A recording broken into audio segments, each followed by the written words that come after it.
from the United States of America, and where I got an opportunity to work with the guru of knee surgery in the world. And that was something, a patient, when somebody would come in and basically who could barely walk, making them walk again.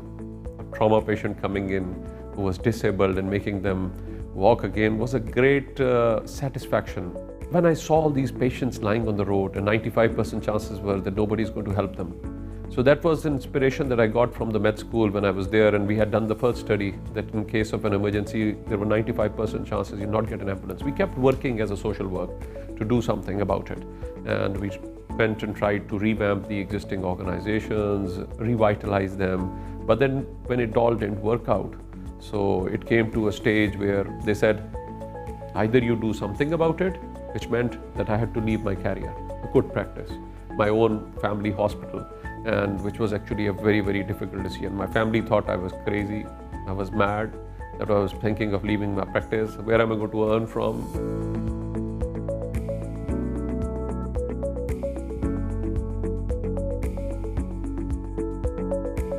The biggest challenge that we faced when we were making rescue was changing minds.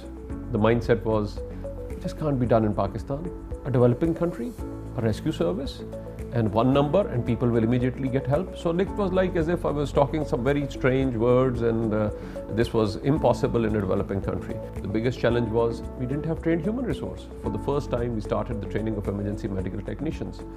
Then the ambulances. If we imported them, we couldn't maintain them. The repair and maintenance would have been necessary. So we had to start the fabrication of ambulances within Pakistan so that it was easy for repair and maintenance. Then we started it in October, so in 2004. And everybody was, it will not work out. We started with only 14 ambulances in the city of Lahore. A change of government is always a challenge. Whatever initiatives have been taken by the previous government, the new government looks at it from an apprehension, and they want to start their own project. Initially, we did face a lot of resistance, and obviously we had to clarify all of those things. So the challenge and rescue go together. And when these people, even from the new government, who went there and said, my mother has been saved because of this, you can stop everything else done by the previous government, but not this service. So I think that became our biggest help, and our performance spoke for itself. Starting from the city of Lahore in 2004, and today, after 16 years, when I see what we've been able to achieve, even it's difficult for me to believe that. Where we started from 14 ambulances and then expanded to all the 36 districts of Punjab province with 110 million population, our fleet went up to 350 ambulances. And we kept it very cost effective, developing a response time based model rather than a population based model. So with minimal resources, we were able to extensively cover the area.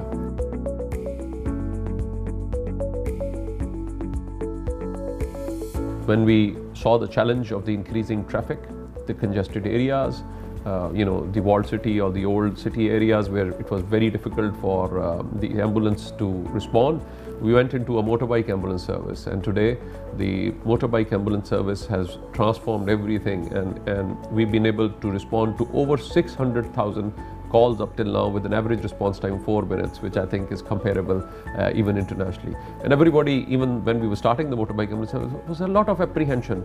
This will not be successful, this is going to be a waste, and nobody could really believe that they could do it. And today, they are able to reach the most difficult areas, the most difficult, narrow streets, even in traffic congestion, they're able to respond to emergencies. They immediately go, they're all trained staff. In 2005, we had an earthquake in Pakistan, and we saw the helplessness of the people. And immediately, 1 year after that, we established our own disaster emergency response team. And then the team, we started building our teams and the capacity of that team. And we finally applied for UN certification in 2015 after we had met the basic requirements. And today, we are the first team, the search and rescue team, which got the UN certification from INSARAG in South Asia. But then we established a model fire service, a modern fire service from Lahore in 2007, and then this service has gradually expanded to all districts of Punjab. And today this fire service has responded to over 151,000 fire incidents and saved losses worth over 450 billion rupees. So I think that's just by improving the response and professional firefighting. Then came the floods 2010, which was a major event. And so it's like, so that was, we saw the helplessness over there. So we collected all the boats available with different organizations, so organized the service. And today we manage all the floods in the city, every year which come in the province. And today we've rescued over 200,000 victims, from different flood-prone areas or inundated areas. So this was a big change.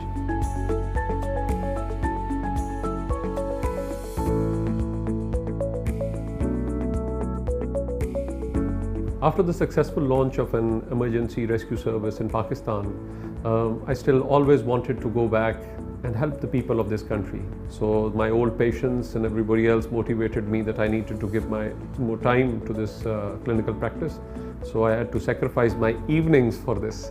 So I had to sacrifice my private life, and I dedicate 3 evenings at least in a week to come and help these poor and needy patients. Clinical practice is very important. It keeps you humane, because once you're involved in the entire day in the administrative affairs, managing such a large service, then coming and helping people in need is a lot of satisfaction.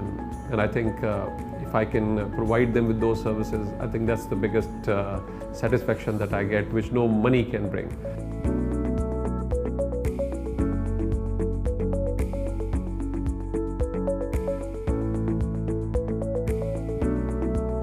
Today I'm very pleased that a mission impossible of saving lives has been accomplished, and millions of people have been rescued without discrimination. But I hope that we can establish safer communities to live, work and travel in Pakistan. That's our vision for the next 10 years.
Hi, I'm Uma Malhotra and I welcome you to my show, Glow and Beyond with Uma Malhotra.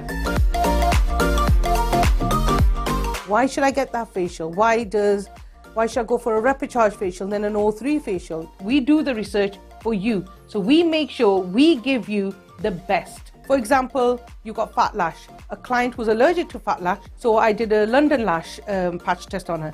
She was absolutely fine with London Lash. So I used the London Lash.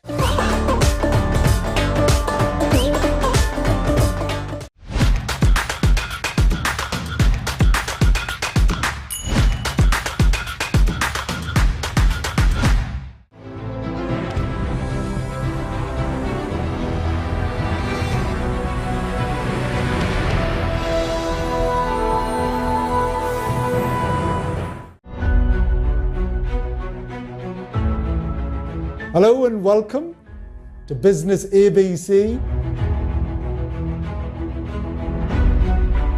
But the number one reason why businesses feel whether they are starting or scaling or growing, is because of money.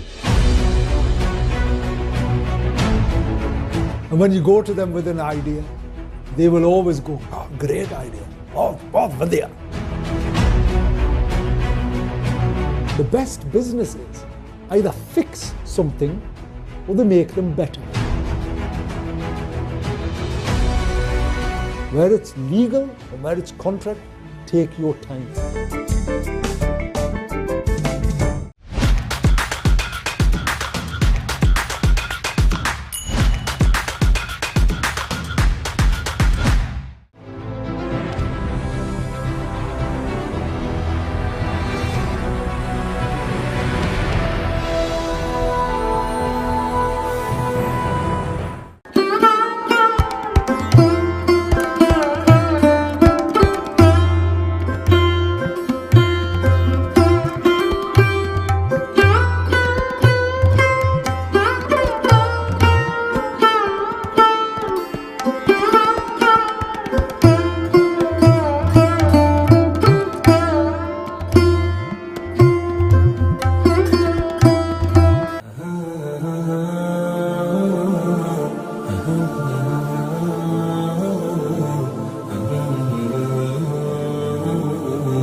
बिस्मिल्लाहिर्रहमानिर्रहीम नहमदुहु व नसल्ली अला रसूलिहिल करीम अम्मा बाद फ़ाउज़ बिल्लाहि मिनश शैतानिर्रजीम बिस्मिल्लाहिर्रहमानिर्रहीम क़ालल्लाहु तआला fill क़ुरानिल मजीद इन हुवा इल्ला ज़िक्रुन लिल आलमीन अल्लाहुम्मा सल्लि अला सय्यिदिना व मौलाना मुहम्मदिन नबिय्यिल उम्मी व अला आलिहि व सल्लिमु तस्लीमा।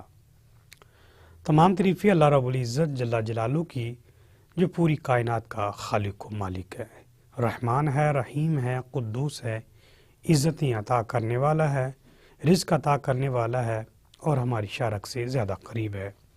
करोड़ों दुरूद व सलाम नबी मोहतरम नूर मुजस्सम शफ़ील मुअज़्ज़म सल्लल्लाहु अलैहि वसल्लम की पाकीज़ा ज़ात पर जो पूरी कायनात के लिए रहमतुल लिल आलमीन है, ख़ातमुन नबिय्यीन है और हमारी जानों से हमसे ज़्यादा हक़ रखती हैं। अल कुरान के साथ आपका मेज़बान आबिद हुसैन मुस्तफ़ाई आपकी खिदमत में हाजिर है और आज हम नबी अकरम सल्लल्लाहु अलैहि वसल्लम की चंद नसीहतों का ज़िक्र करेंगे।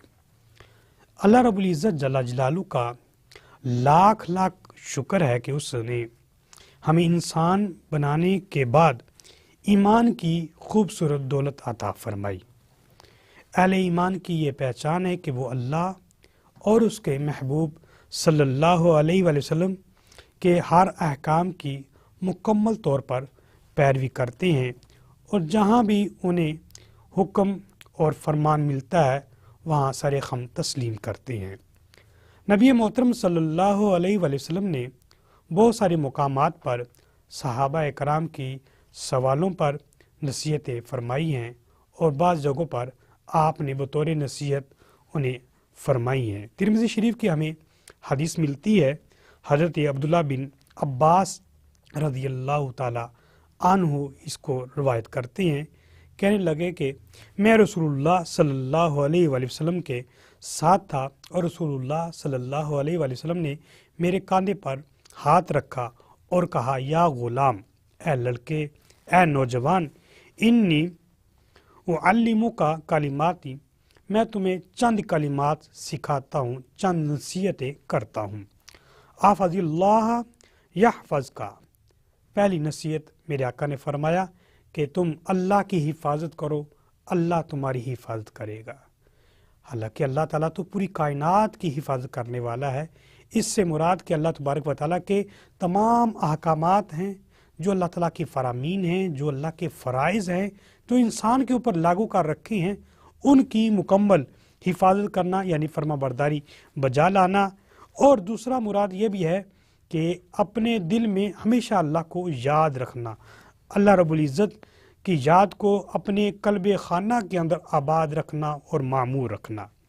जैसा कि अल्लाह तबारक व तआला ने कुरान के अंदर भी इरशाद फरमाया है, फ़ज़्कुरूनी अज़्कुरकुम, बस तुम मेरा जिक्र करो और मेरा ذکر کرو میں تمہارا ذکر کروں گا، میری ناشکری نہ کرو۔ اسی طرح نبی اکرم صلی اللہ علیہ وسلم کی ہمیں حدیث ملتی ہے، حدیث قدسی ہے۔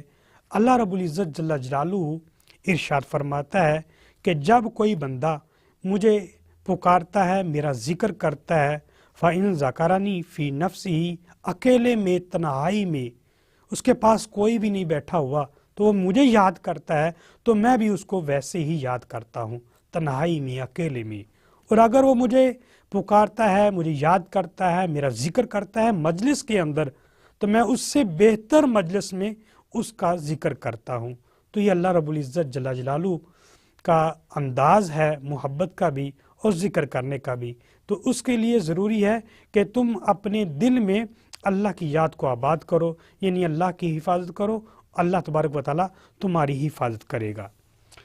دوسری نصیحت میرے آقا نے فرمایا کہ احفظ اللہ تجدہ تجاہدہ، فرمایا کہ تم اللہ رب العزت کو جب یاد کرو گے تو اللہ کو اپنے سامنے پاؤ گے، یعنی اللہ رب العزت تمہارے بہت قریب ہے۔ اللہ کو اپنے قریب سمجھو، جب بھی کچھ مانگنا ہو، طلب کرنا ہو، تو وہ کہتے ہیں کہ دل کی آئینہ میں ہے تصویر یار، ذرا سی گردن جھکائی اور دیکھ لی۔ اتنا اللہ رب العزت جل جلالہ قریب ہے۔ قرآن پاک کے اندر بھی اور حدیث کے اندر بھی واضح آتا ہے کہ شاہ رگ سے بھی زیادہ قریب ہے، جہاں انسان سانس لیتا ہے اس سے بھی زیادہ اللہ قریب ہے۔ جب اللہ تبارک و تعالیٰ کو اپنے بہت زیادہ قریب سمجھو گے تو یقیناً وہ تمہارے بہت زیادہ قریب ہوگا۔ پھر جب قریب ہوگا تو جو بھی التجا کرنا چاہو بآسانی تم کر سکتے ہو۔ اللہ تعالیٰ نے قرآن مجید کے اندر بھی اس کی وضاحت کچھ یوں فرمائی ہے، وَنَحْنُ أَقْرَبُ إِلَيْهِ مِنْكُمْ وَلَكِنْ لَا تُبْصِرُونَ، فرمایا کہ ہم تو تمہارے بہت قریب ہیں لیکن تمہیں ہی نظر نہیں آتا۔ تیسری نصیحت میرے آقا نے فرمایا کہ اذا سألت فاسأل اللہ، پس جب بھی تم مانگو تو صرف اور صرف اللہ کی ذات سے ہی مانگو، اللہ رب العزت جل جلالہ سے طلب کرو۔ یہاں تک کہ اللہ تبارک و تعالیٰ کے پیارے حبیب نے فرمایا کہ تمہارے جوتے کا تسمہ بھی ٹوٹ گیا ہے تو وہ بھی اللہ کی بارگاہ سے طلب کرو، اللہ سے مانگو، کیونکہ اللہ تبارک و تعالیٰ تمہاری جلد فریاد سننے والا ہے اور تمہارے بہت زیادہ قریب ہے۔ چوتھی نصیحت آپ نے فرمائی کہ وَإِذَا اسْتَعَنْتَ فَاسْتَعِنْ بِاللَّهِ، تو جب بھی تمہیں کوئی مدد چاہنی ہو، تمہیں کوئی چیز کی ضرورت پڑے ہو تو تم اللہ رب العزت جل جلالہ سے ہی مدد طلب کرو۔ پھر میرے آقا نے وضاحت فرماتے ہوئے فرمایا ہے کہ اگر پوری دنیا سارے لوگ تمہیں نفع دینا چاہیں تو تمہیں نفع نہیں پہنچا سکتے، ہاں جتنا اللہ تعالیٰ نے تمہارے لیے لکھا ہے۔ اور اگر پوری دنیا اکٹھی ہو جائے تجھے نقصان پہنچانے کے لیے، اور اگر اللہ کے ہاں تجھے نقصان پہنچانا نہ ہو تو کوئی بھی تمہیں نقصان نہیں پہنچا سکتا۔ تو یہ اللہ تبارک و تعالیٰ کی ایک محبت کا بھی انداز ہے اور اللہ تبارک و تعالیٰ کی قرب ہونے کا بھی انداز ہمیں ملتا ہے۔ مشکات المصابیح کے اندر 5174 نمبر حدیث ہمیں ملتی ہے بڑے خوبصورت انداز میں۔ میرے آقا نے فرمایا اغتنم خمسہ قبل خمس، پانچ چیزوں سے پہلے غنیمت جانو، شبابہ کا قبل حرامک، فرمایا کہ جوانی ہے اس کو بڑھاپے آنے سے پہلے غنیمت جانو۔ اب قوت ہے جوانی کے اندر، ظاہری بات ہے عبادت بندہ بآسانی کر لیتا ہے، تلاوت کرنا چاہے بہت زیادہ بھی کر سکتا ہے، اسی طرح اگر کسی کی خدمت خلق کرنا چاہے تو وہ بھی آسانی سے کر سکتا ہے۔ بہت ساری عبادات ہے جو جوانی میں انسان بہت زیادہ اچھے انداز میں کر سکتا ہے، پوری رات قیام کرنا چاہے کر سکتا ہے، روزہ رکھنا چاہے رکھ سکتا ہے، اگر وہ دین کو طلب کرنے کے لیے علم حاصل کرنا چاہے تو بآسانی کر سکتا ہے۔ تو اس سے پہلے کہ وہ چیز آ جائے جو اس جوانی کو ختم کر دے، یعنی بڑھاپا آ جائے، تو پھر تمہارے لیے وہ جو تمہاری طلب ہے، جو تمہاری تڑپ ہے، اگر تم عبادت کرنا چاہو بھی تو بڑھاپے کی وجہ سے قوت نہیں ہوگی تو تم عبادت نہیں کر سکو گے۔ گئی جوانی آیا بڑھاپا، جاگ پئیاں سب پیڑاں، ہون قسم کم محمد بخشیا، سونف جوائن ہریڑا، یعنی کہ پھر کوئی خوراک بھی کام نہیں آتی ہے۔ تو اس لحاظ سے اگر جوانی ہے، قوت ہے، پاور ہے تو اس کا فائدہ اٹھایا جائے۔ نبی اکرم صلی اللہ علیہ وسلم نے یہ بھی فرمایا کہ اگر کوئی نوجوان ہے اس سے کوئی گناہ سرزد ہو گیا ہے تو اگر نوجوان توبہ کرتا ہے اور پکی توبہ کرتا ہے تو اللہ تبارک و تعالیٰ کا عرش بھی جھوم جاتا ہے اور اللہ تبارک و تعالیٰ بہت زیادہ خوش ہوتا ہے. اور میرے آقا نے یہ بھی فرمایا کہ میں اللہ کا محبوب ہوں، اور اللہ کا محبوب وہ بندہ بھی ہے جو جوان ہے، گناہ کر بیٹھا ہے اور توبہ کرنے کے لیے اللہ کی بارگاہ میں آتا ہے، توبہ کرتا ہے تو اللہ کا محبوب بن جاتا ہے. پھر میرے آقا نے فرمایا صحت کا قبل سقمک، فرمایا کہ صحت ہے، تندرستی ہے، اور صحت تو ہزار نعمت ہوتی ہے، یہ تمہارے پاس ہے اس سے پہلے کہ کوئی بیماری آ جائے، کوئی پریشانی آ جائے جو انسان کے جسم کو لاغر کر دے، اس سے پہلے تم صحت کو غنیمت سمجھ لو. یہ بھی اللہ تبارک و تعالیٰ کی بہت بڑی دولت ہے. جن کے پاس صحت نہیں ہے ان سے پوچھئے کہ صحت کتنی بڑی نعمت ہے. اور اس کے ساتھ انسان کے جو اعضاء ہیں اگر ان میں سے بھی کوئی ایک چیز معیوب ہو جائے، یعنی آنکھ زائل ہو جائے، کان کی سماعت کم ہو جائے، یا ناک میں پرابلم ہو، اسی طرح بہت ساری اور چیزیں ہیں، بیماری لاحق ہو جائے، تو انسان کی زندگی اس طرح خوشحال نہیں ہو پاتی جس طرح وہ صحت کی زندگی میں ہوتی ہے. تو اس اعتبار سے صحت کو بھی غنیمت سمجھنا چاہیے. وغنا کا قبل فقرک، میرے آقا نے فرمایا کہ اگر تمہارے پاس غنا ہے، تمہارے پاس مال و متاع ہے، تمہارے پاس آسائش ہیں، اس کو غنیمت جانو اس سے پہلے کہ تمہارے پاس کوئی فقر آ جائے، فقیری آ جائے، کمزوری آ جائے، یا دنیا کا مال جو ہے اس میں کمی آ جائے. جب تو کچھ کرنا چاہتا ہے، یعنی کہ دولت انسان کے پاس ہوتی ہے تو زکوٰۃ دیتا ہے، اجر ملتا ہے.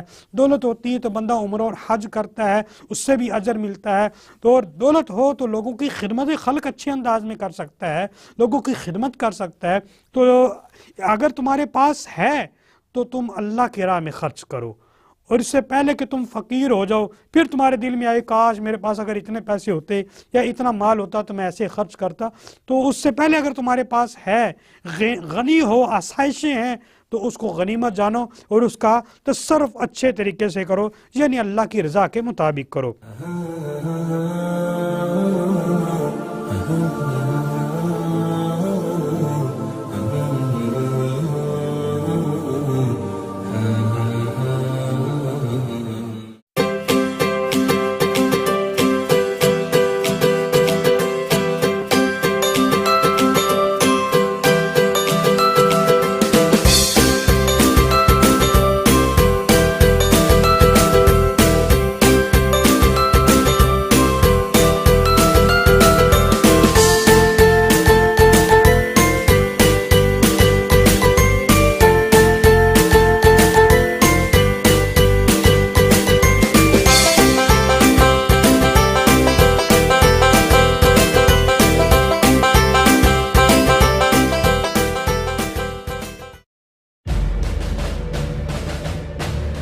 My name is Terence South. I formerly served in the British Army.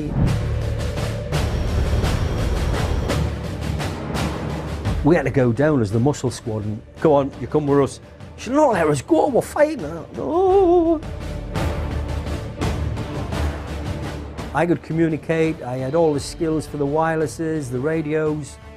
I could do that, that was no problem. I could do that blindfold. Second World War, understood where you were and what you were doing, where your head was.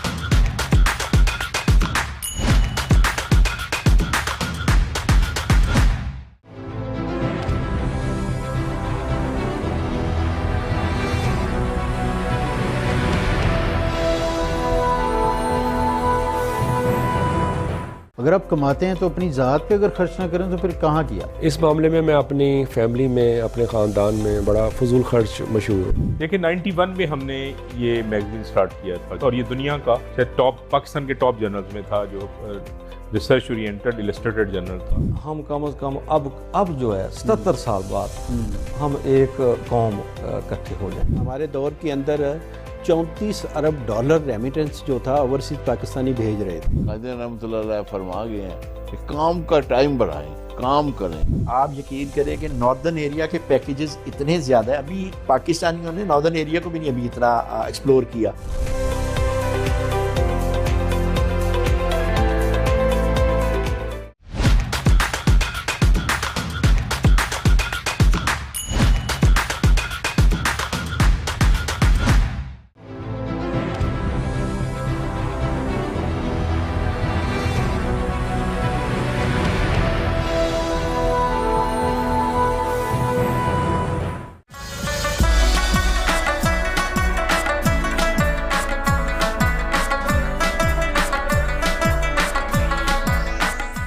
سورج کے بدلتے ہوئے تیور کے ساتھ ملک بھر کی طرح حویلی لکھا اور گرد و نواح میں بھی گرمی کی شدت میں بے پناہ اضافہ ہو گیا.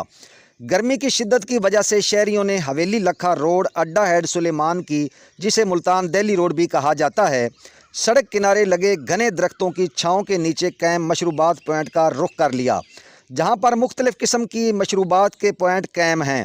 یہاں پر گنے کا رس, سکنجبی, سردیائی, ستو اور املی کے شربت سمیت متعدد مشروبات کے ٹھیلے لگے ہوئے ہیں. گرمی کی شدت کو کم کرنے کے لیے یہاں مشروب پینے لوگ جوک در جوک آتے ہیں اور ٹھنڈے مشروبات پی کر راحت محسوس کرتے ہیں. ہیڈ سلیمان کی علاقہ کی سردیائی بہت مشہور ہے, جس میں بادام, خشخاش, سونف, زیرہ, چھوٹی الائچی, چار مغز اور دیگر اشیاء ملا کر تیار کی جاتی ہے, جو پینے والوں کے لیے خوش ذائقہ ہونے کے ساتھ گرمی کی شدت کم کر کے دل کو سکون, ٹھنڈک اور راحت بخشتی ہے.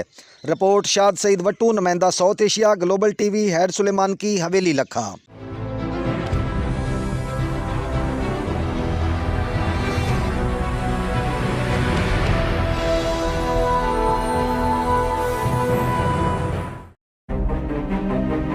Hello, I'm Alan Curry. I'm bringing you a show badge of honour on my successful life in the police service to the rank of Chief Superintendent. Talking about me, and hopefully I'm saying some nice things about myself. There's a couple of bad ones, I'm sure, as well. And I don't like criminal activity, as opposed to the other way around, when you arrest somebody and have to find the evidence. And the feeling of doing something for somebody else, I don't know how you can get that from anybody else.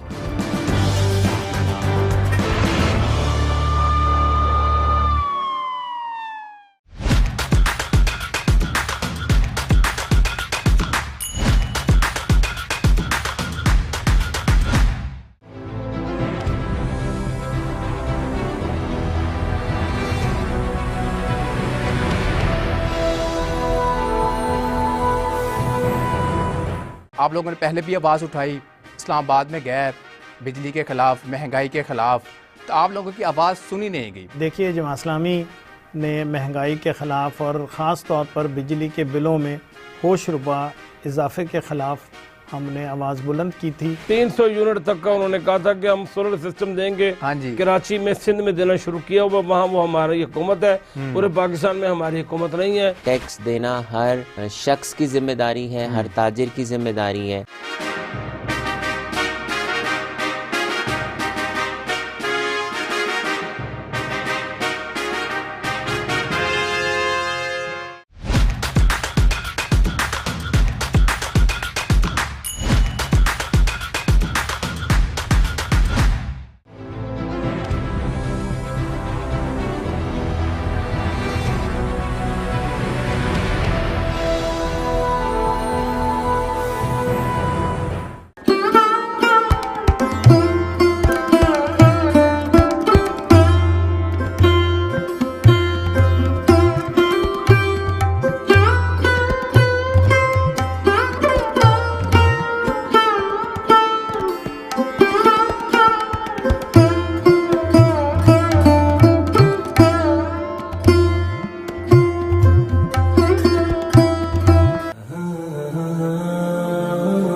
پھر میرے آقا دو عالم صلی اللہ علیہ وآلہ وسلم نے یہ بھی فرمایا کہ انسان جو ہے وہ اکثر کرتا ہے کہ مالی مالی مالی، میرا مال میرا مال میرا مال، تو اپنے مال کی رٹ لگائے رکھتا ہے.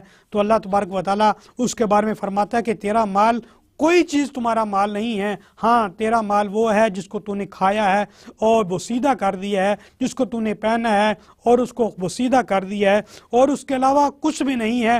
جب تو جائے گا تو تمہارے جتنے بھی ورثاء ہوں گے وہ اس کا استعمال کریں گے. تمہارا مال وہ ہے جس کا تو نے خود یوز کیا ہے یا تم نے پھر آگے صدقہ کر دیا ہے، وہ تمہارے لیے فائدہ دے گا، اس کے علاوہ کوئی چیز بھی فائدہ نہیں دے گی. ہم دیکھتے ہیں سکندر ذوالقرنین ایک بہت بڑے بادشاہ گزرے ہیں، آدھی دنیا سے زیادہ حکومت کرنے والے. جب وہ دنیا سے رخصت ہونے لگے تو لوگوں کو کہا کہ جب میں انتقال کر جاؤں تو میرے ہاتھوں کو کفن سے باہر رکھنا اور لوگوں کو دکھانا کہ اتنا بڑا بادشاہ ہے لیکن خالی ہاتھ جا رہا ہے. تو اس اعتبار سے بھی اگر غنا ہے، قوت دولت ہے، تو اس کا استعمال اچھے انداز میں کیا جائے تاکہ اس دولت سے تمہیں بعد میں بھی فائدہ ہوتا رہے. اور وہ بہترین طریقہ ہے کہ اپنے مال کو اللہ کی راہ میں خرچ کرتا رہے. چوتھے نمبر پر میرے آقا نے فرمایا کہ فراغ کا قبل شغلی کا. میرے آقا نے فرمایا کہ فراغت کو غنیمت جانو اس سے پہلے کہ تم مشغول ہو جاؤ، مصروفیت تمہاری بڑھ جاؤ. اب تم اگر فری ہو اللہ کا ذکر کر لو، اگر تم فری ہو خدمت خلق کر لو، اگر تم فری ہو تو تم اللہ کی ایک قربت حاصل کر لو اس سے پہلے کہ تم مصروف ہو جاؤ. تو ایک حدیث میں یہ بھی ملتی ہے کہ جو فراغت میں اللہ کو یاد نہیں کرتا ہے تو اللہ تبارک و تعالیٰ پھر اس کو دنیا کے کاموں میں لگا دیتا ہے، پھر وہ اتنا مشغول ہوتا ہے کہ اس کے پاس ٹائم ہی نہیں ملتا. بہت سارے حضرات ہمیں ملتے ہیں، ان کو کہتے ہیں بھائی نماز پڑھا کرو، کیا کروں، کام بہت زیادہ ہے، بڑی ذمہ داری ہیں، نماز کا ٹائم نہیں ملتا ہے، قرآن پڑھنے کا ٹائم نہیں ملتا ہے، حدیث سمجھنے اور پڑھنے کا ٹائم ہی نہیں ملتا ہے. اس لیے اللہ کے پیارے حبیب نے پہلے فرما دیا کہ تم اگر مصروف نہیں ہو، فارغ ہو، تو اس لمحات کو غنیمت جانو اور اللہ کی قربت حاصل کر لو. 5ویں نمبر پر نبی اکرم صلی اللہ علیہ وسلم نے ارشاد فرمایا وحیات کا قبل الموت. حیات ہے، زندگی ہے، تو اس کو غنیمت جانو اس سے پہلے کہ موت آ جائے. تو میرے آقا نے فرمایا کہ زندگی جو ہے یہ اللہ تعالیٰ کی بہت بڑی نعمت ہے. اللہ رب العزت نے زندگی دی ہے، انسان بنایا، ایماندار بنایا ہے، یعنی مومن بنایا ہے، مسلمان بنایا ہے، تو اس کو غنیمت جانو. قیامت کے روز کچھ لوگ ہوں گے جو اللہ کی بارگاہ میں عرض کریں گے کاش ہمیں دوبارہ لٹا دیا جائے دنیا میں، ہم اللہ کی نافرمانی نہیں کریں گے، ہم عبادت پہ گزاریں گے، دن رات تیری آگے تسبیحات کریں گے، سجدے میں پڑے رہیں گے، سر خم تسلیم کریں گے. اس وقت یہ پکاریں گے. تو اس وقت اب اللہ تعالیٰ نے یہ زندگی دی ہے اور اس زندگی کو غنیمت جانو. میرے آقا نے یہ فرمایا کہ یہ جو زندگی ہے، یہ جو حیات ہے، یہ تمہارے لیے آخرت کے لیے بطور کھیتی ہے. جتنا بولو گے، جتنا کرو گے اچھا عمل، وہ قیامت کے دن اچھا پاؤ گے. تو اس اعتبار سے بھی زندگی کو غنیمت جانا چاہیے اس سے پہلے کہ موت قریب آ جائے یا موت آ جائے. دیکھیں جانور اپنے مالک کو کبھی نہیں بھولتا اور ہمیشہ اس کی پیروی بھی کرتا ہے، فرما برداری بھی کرتا ہے. ایک دفعہ اگر وہ لقمہ کھلا دیا جائے تو وہ ساری زندگی اس کے تابع داری میں گزار دیتا ہے. لیکن انسان جس کی ہر سانس اللہ کی دی ہوئی ہے، لیکن انسان جس کو اللہ تبارک و تعالیٰ نے اتنا بڑا مرتبہ دیا ہے کہ وہ اشرف المخلوقات ہے، وہ اللہ اپنے مالک کو یاد نہیں رکھتا. ایک بادشاہ تھا جس نے ایک جنگلہ بنا رکھا تھا اور کتے رکھے ہوئے تھے. اگر کوئی بھی آدمی ایسی بات کرتا جو بادشاہ کو پسند نہیں ہوتی، وہ فوراً اس جنگلے میں ڈالتا اور اس کو وہ کتے چیر پھاڑ دیتے، یعنی ختم کر دیتے، اور اس کا تماشا بھی دیکھتا. وزیر ایک تھا اس کا، بڑا ہی ذہین تھا. اس نے کہا کہ میرا بھی وقت قریب ہے اور میں بوڑھا ہو رہا ہوں، اگر کوئی ایسی بات میرے منہ سے نکل گئی جو بادشاہ کو پسند نہیں ہے تو میرا بھی حال ایسا ہوگا. اس نے دربان سے کہا جو اس کتوں کی رکھوالی کرتا تھا، اس کو کہا کہ یہ چند دن کے لیے مجھے اس کی خوراک دینے دیجئے، میں کتوں کا خیال کرنا چاہوں گا. کہا کہ وزیر ہیں آپ کو تو بڑا مرتبہ ہے، آپ یہ کام کیوں کر رہے ہیں؟ کہا چھوڑو، آپ اس کے بدلے میں مجھ سے کچھ لے لو. یعنی کہ کچھ دن وہ ان کو کھلاتا پلاتا رہا. اس کے بعد ایک ایسی وقت آیا بادشاہ کو اس کی بات پسند نہ آئی اور اس نے ویسا عمل کیا جیسا دوسرے لوگوں کے ساتھ کیا جاتا تھا، یعنی کتوں کے آگے چھوڑ دیا جاتا اور وہ اس کو چیر پھاڑتے اور اس کا تماشا دیکھتا اس کی موت کا۔ جب وزیر کو اس کے اندر ڈالا گیا تو دیکھا اور کتے سامنے آئے تو کتوں نے ان کے پاؤں کو چاٹنا شروع کر دیا۔ بادشاہ حیران ہوا کہ یہ کیا معاملہ ہو گیا ہے، تو وزیر نے کہا بادشاہ سلامت، اتنی سال میں نے تیری خدمت کی ہے اور ایک بات تجھے اچھی نہیں لگی ہے اور تو نے میری یہ حالت کر دی ہے، اور ان کو چند دن میں نے لقمے ڈالے ہیں اور آج میری کیسے پاؤں کے آگے چاٹ رہی ہیں۔ تو یہی ہمیں دیکھنے ہیں، ایک جانور جن کو چند لقمے خوراک دی جائے تو وہ اس کی پیروی کرتے ہیں اور اس کی فرما برداری میں لگ جاتے ہیں، اور انسان جس کو اللہ تعالیٰ ہمیشہ کھلاتا پلاتا رہتا ہے اور اس کے اوپر اپنی مہربانیاں کرتا رہتا ہے، لیکن انسان اپنے خالق کا ناشکرہ بن جاتا ہے۔ میرے آقا دو عالم صلی اللہ علیہ وسلم فرماتے ہیں، ترمذی شریف کی حدیث ہے، 2512 نمبر حدیث ہے، میرے آقا نے فرمایا کہ جس شخص کے اندر 2 خصلتیں پیدا ہو جائیں، 2 خوبیاں پیدا ہو جائیں، اللہ اس کو نام شاکر اور صابر میں رکھ دیتا ہے۔ اس کی خصلت نمبر 1 یہ ہے کہ اگر وہ دین کے معاملے میں اپنے سے اوپر والے بندے کو دیکھے، یعنی جو عالم ہے، جو فاضل ہے، جو قرآن کو صحیح معنوں میں سمجھتا ہے، حدیث کو سمجھتا ہے، فقہ کو سمجھتا ہے، اسی طرح دینی معاملات میں بہت اوپر ہے، تو اس کے طرف رجحان کرے۔ اور دوسری بات یہ ہے کہ اس کے دل میں اگر دنیاوی معاملات میں ہے تو اپنے سے نیچے والے بندے کو دیکھے۔ اگر یہ چیز دیکھے گا تو اللہ تبارک و تعالیٰ کے نزدیک وہ صابر اور شاکر کہلائے گا۔ نبی اکرم صلی اللہ علیہ وآلہ وسلم نے صحابہ کرام کو سمجھانے کے طور پر ایک خوبصورت انداز اپنایا ہے۔ میرے آقا نے فرمایا کہ تمہارے اہل و عیال، تمہارا مال اور تمہارے اعمال کس مثل ہیں؟ صحابہ اکرام نے عرض کی یا رسول اللہ آپ بہتر جانتے ہیں۔ میرے آقا دو عالم صلی اللہ علیہ وسلم نے فرمایا کہ ایک شخص ہے اور وہ قریب الموت ہے، یعنی اس کو موت قریب ہے، اس کے قریب آنے والی ہے، وہ بہت سخت بیمار ہے، اس کے پاس اس کے 3 بھائی بیٹھے ہوئے ہیں۔ ایک بھائی کو کہتا ہے کہ تم میرے ساتھ کیا معاملہ کرے گا؟ تو وہ کہے گا کہ میں تیرا خیال کروں گا، تیری تیمارداری کروں گا، اگر دنیا سے رخصت ہو جاتا ہے تو تیرے لیے کفن دفن کروں گا، تیرا جنازہ اٹھاؤں گا، تجھے تدفین کروں گا اور اس کے بعد میں گھر آ جاؤں گا، اگر تیرے بارے میں کوئی پوچھے گا تو تیری تعریف کر دوں گا۔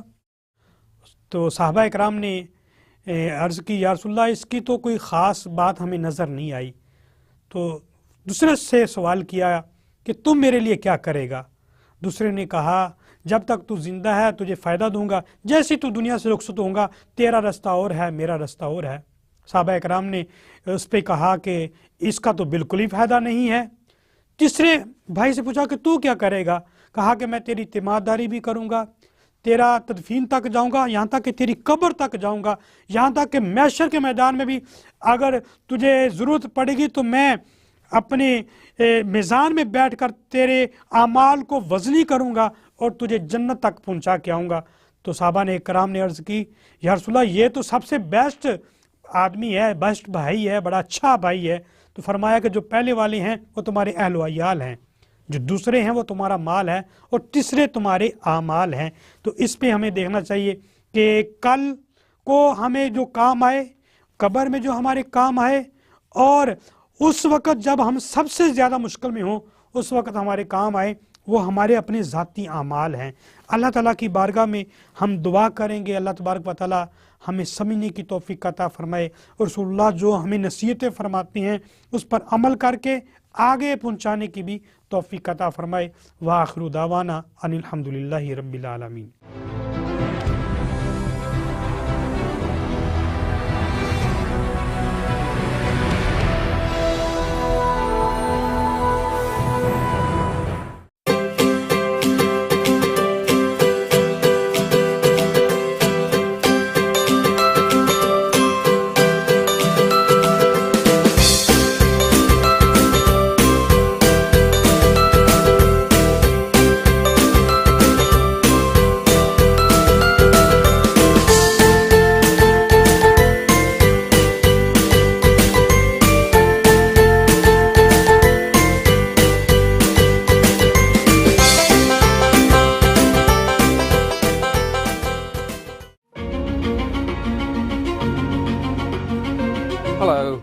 I'm Robin Ashby. I'm a city councillor. I'm an advisor. I have done a lot of things in my life.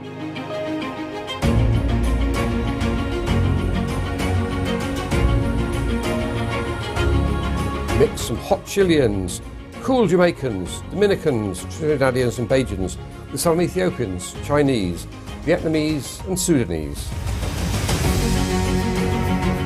There were 282,000 people who came here to study. We can absolutely understand that first generation come here and they're in a strange land where they have to learn new customs and it's cold as well.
मई की धूप में जब हर तरफ गर्मी का राज होता है, ऐसे में कुदरत का ये जर्द तोहफा अमलतास न सिर्फ साया फराहम करता है बल्कि माहौल में रंगों की बहार भी ले आता है। अमलतास जिसे सोने की झाड़ी भी कहा जाता है, न सिर्फ एक खूबसूरत दरख्त है बल्कि इसका तिबी इस्तेमाल भी अहमियत रखता है।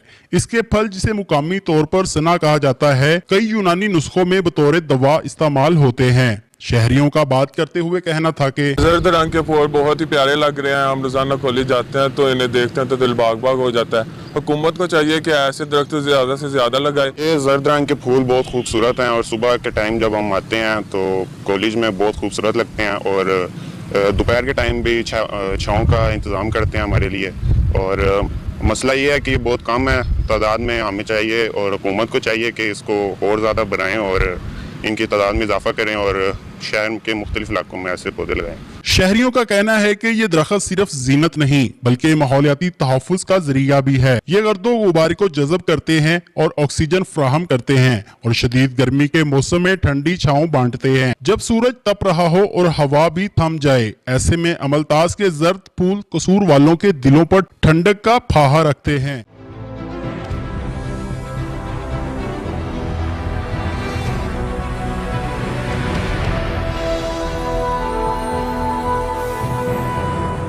ट्रस्ट है लोगों का। मुझे लगता है आप लोगों तक रसाई नहीं आपकी हो पाती। आपका मंशूर क्या है?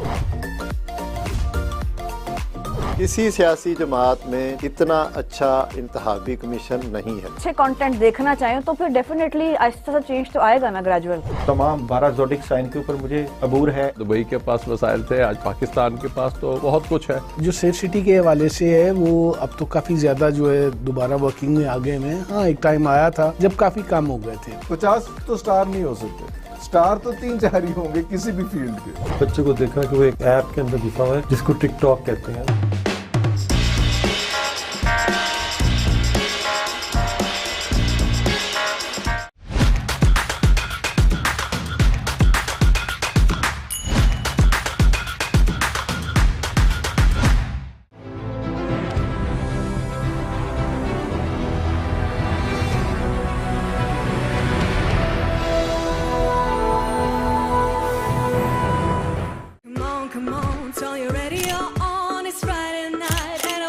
It's me, Jia. This is my street vibes.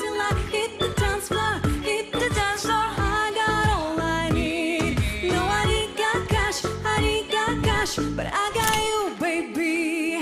Baby, I don't need dollar bills to have fun tonight.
Hello, Dr. Anand here to tell you about unleashing your inner power. When you talk on Facebook with someone with your family far away, genuine communication takes place. Just look after yourself and grow in power and grow in finance and grow in status. If you stay in your comfort zone, you'll never find out who you are.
Hi, I'm Uma Malhotra and I welcome you to my show, Glow and Beyond with Uma Malhotra. Why should I get that facial? Why should I go for a Repicharge facial then an O3 facial? We do the research for you. So we make sure we give you the best. For example, you got fat lash. A client was allergic to fat lash, so I did a London Lash patch test on her. She was absolutely fine with London Lash. So I used the London Lash.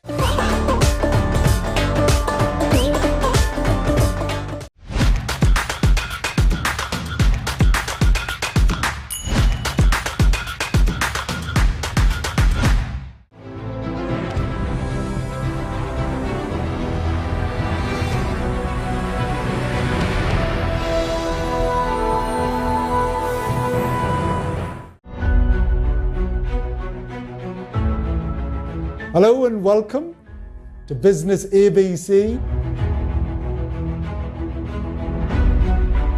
But the number one reason why businesses fail, whether they are starting or scaling or growing, is because of money. And when you go to them with an idea, they will always go, "Oh, great idea, बहुत बढ़िया." The best businesses either fix something or they make them better. Where it's legal or where it's contract, take your time.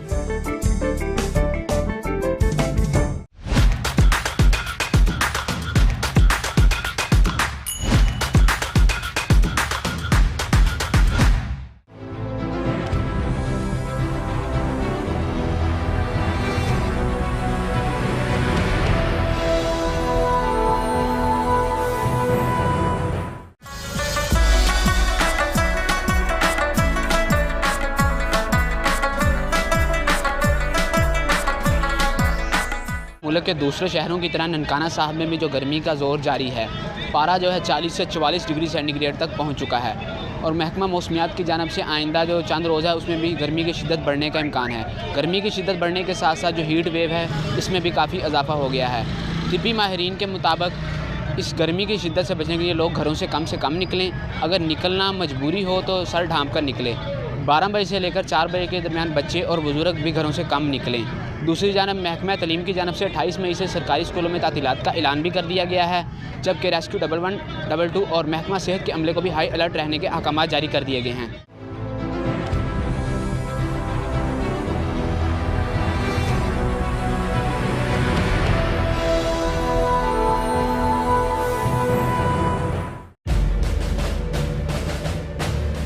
My name is Terence South. I formerly served in the British Army. We had to go down as the muscle squad and come on, you come with us. She said, "No, let us go, we're fighting." No. I could communicate, I had all the skills for the wirelesses, the radios. I could do that, that was no problem. I could do that blindfolded.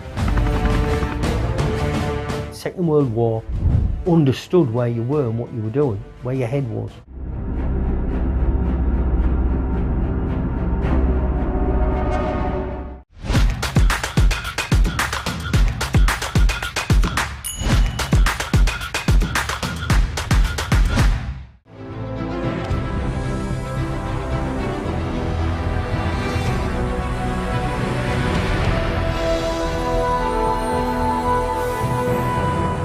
اگر آپ کماتے ہیں تو اپنی ذات پہ اگر خرچ نہ کریں تو پھر کہاں کیا؟ اس معاملے میں اپنی فیملی میں اپنے خاندان میں بڑا فضول خرچ مشہور ہوں. دیکھیں 91 میں ہم نے یہ میگزین سٹارٹ کیا تھا اور یہ دنیا کا ٹاپ پاکستان کے ٹاپ جرنلز میں تھا جو ریسرچ اورینٹڈ السٹریٹڈ جرنل تھا. ہم کم از کم اب جو ہے 77 سال بعد ہم ایک قوم اکٹھے ہو جائیں. ہمارے دور کے اندر 34 ارب ڈالر ریمیٹنس جو تھا اوورسیز پاکستانی بھیج رہے تھے. قائدین رحمۃ اللہ علیہ فرما گئے ہیں کہ کام کا ٹائم بڑھائیں، کام کریں.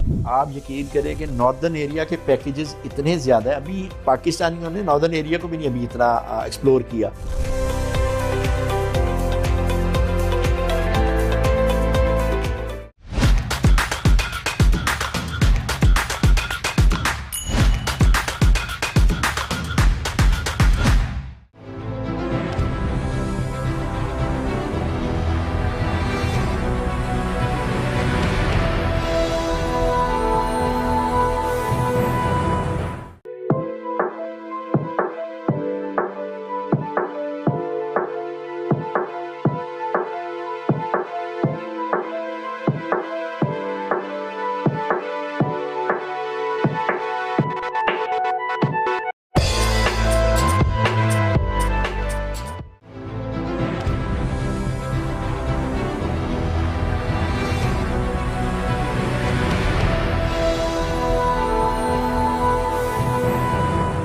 آپ لوگوں نے پہلے بھی آواز اٹھائی اسلام آباد میں گئے بجلی کے خلاف، مہنگائی کے خلاف، تو آپ لوگوں کی آواز سنی نہیں گئی. دیکھیے جماعت اسلامی نے مہنگائی کے خلاف اور خاص طور پر بجلی کے بلوں میں ہوش ربا اضافے کے خلاف ہم نے آواز بلند کی تھی. 300 یونٹ تک کا انہوں نے کہا تھا کہ ہم سولر سسٹم دیں گے.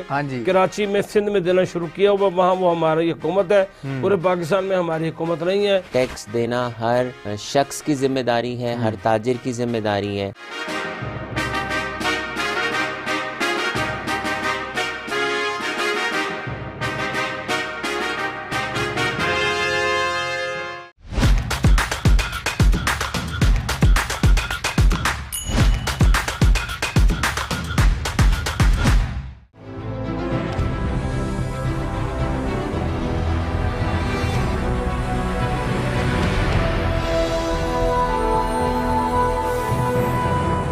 ٹرسٹ ہے لوگوں کا. مجھے لگتا ہے آپ لوگوں تک رسائی نہیں آپ کی ہو پاتی. آپ کا منشور کیا ہے؟ کسی سیاسی جماعت میں اتنا اچھا انتخابی کمیشن نہیں ہے. اچھے کانٹینٹ دیکھنا چاہیں تو پھر ڈیفینیٹلی آہستہ سا چینج تو آئے گا نا گریجول. تمام 12 زوڈک سائن کے اوپر مجھے عبور ہے. دبئی کے پاس وسائل تھے، آج پاکستان کے پاس تو بہت کچھ ہے. جو سیف سٹی کے حوالے سے ہے وہ اب تو کافی زیادہ جو ہے دوبارہ ورکنگ میں آگے میں. ہاں ایک ٹائم آیا تھا جب کافی کم ہو گئے تھے. 50 تو سٹار نہیں ہو سکتے، سٹار تو 3-4 ہی ہوں گے کسی بھی فیلڈ کے. بچے کو دیکھا کہ وہ ایک ایپ کے اندر گھسا ہوا ہے جس کو ٹک ٹاک کہتے ہیں.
The history of astrology and tarot cards is almost 2,000 years old.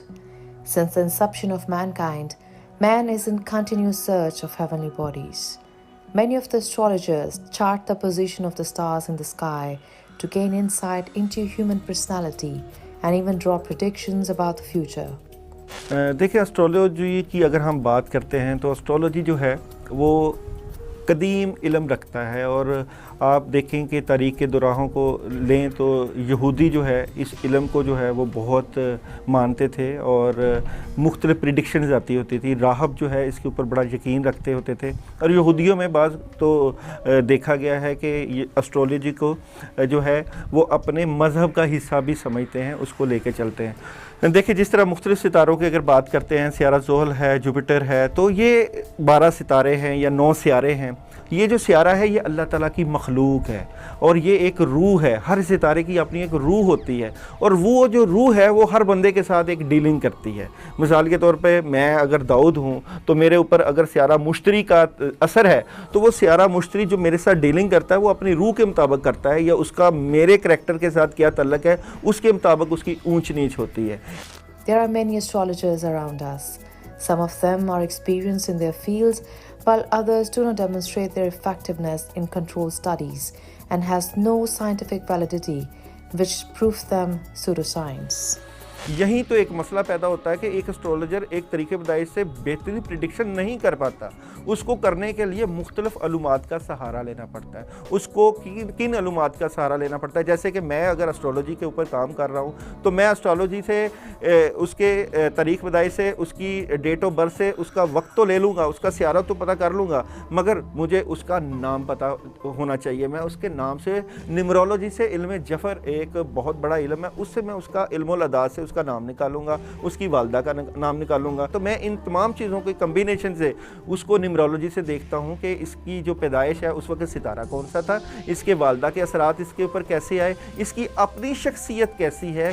A masterstroke like Alan Leo, father of astrology, godmother of future telling Baba Vanga, and Evangeline Adam have amazed the world by making many prophecies and prognostication.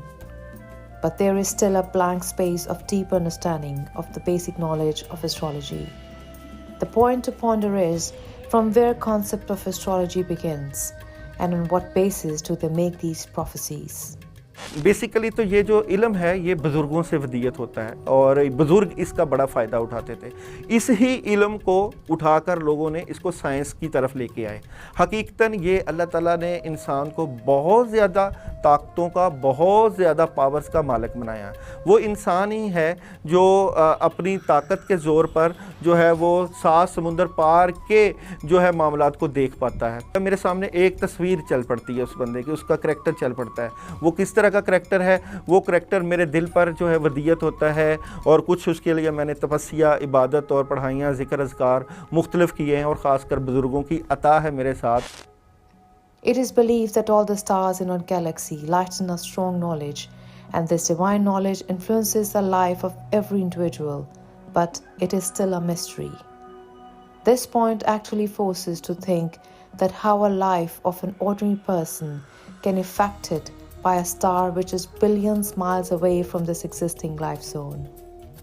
देखें सितारों में ताकत किस तरह होती है। एक बंदे का सियारा मुश्तरी शरफ़े जो है शरफ़ में है और एक का मुश्तरी जो है वो ज़वाल में है। जो शरफ़ का मकाम है वहाँ पे आकर आपको मुख्तलिफ इबादतें, तपस्या और अपने वजद से और अपनी अंदर की ताकत से या बुज़ुर्गों की ताकत से ऐसे अमाल करने पड़ते हैं जिससे वो ताकत आपकी बढ़ जाती है।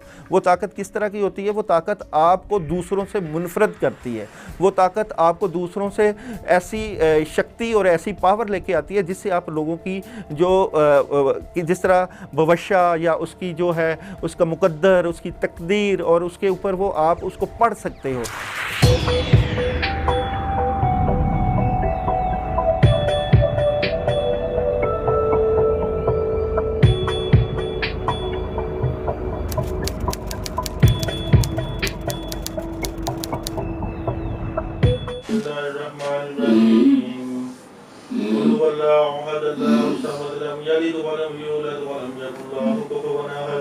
قل هو الله أحد الله الصمد لم يلد ولم يولد ولم يكن له كفوا أحد قل هو الله أحد الله الصمد لم يلد ولم يولد ولم يكن له كفوا أحد بسم الله الرحمن الرحيم لا إله إلا أنت سبحانك إني كنت من الظالمين لا إله إلا أنت سبحانك إني كنت من الظالمين لا إله إلا أنت سبحانك إني كنت من الظالمين بسم الله الرحمن الرحيم يا حي يا قيوم يا حي يا قيوم يا حي يا قيوم يا ذا الجلال والإكرام يا ذا الجلال والإكرام يا ذا الجلال والإكرام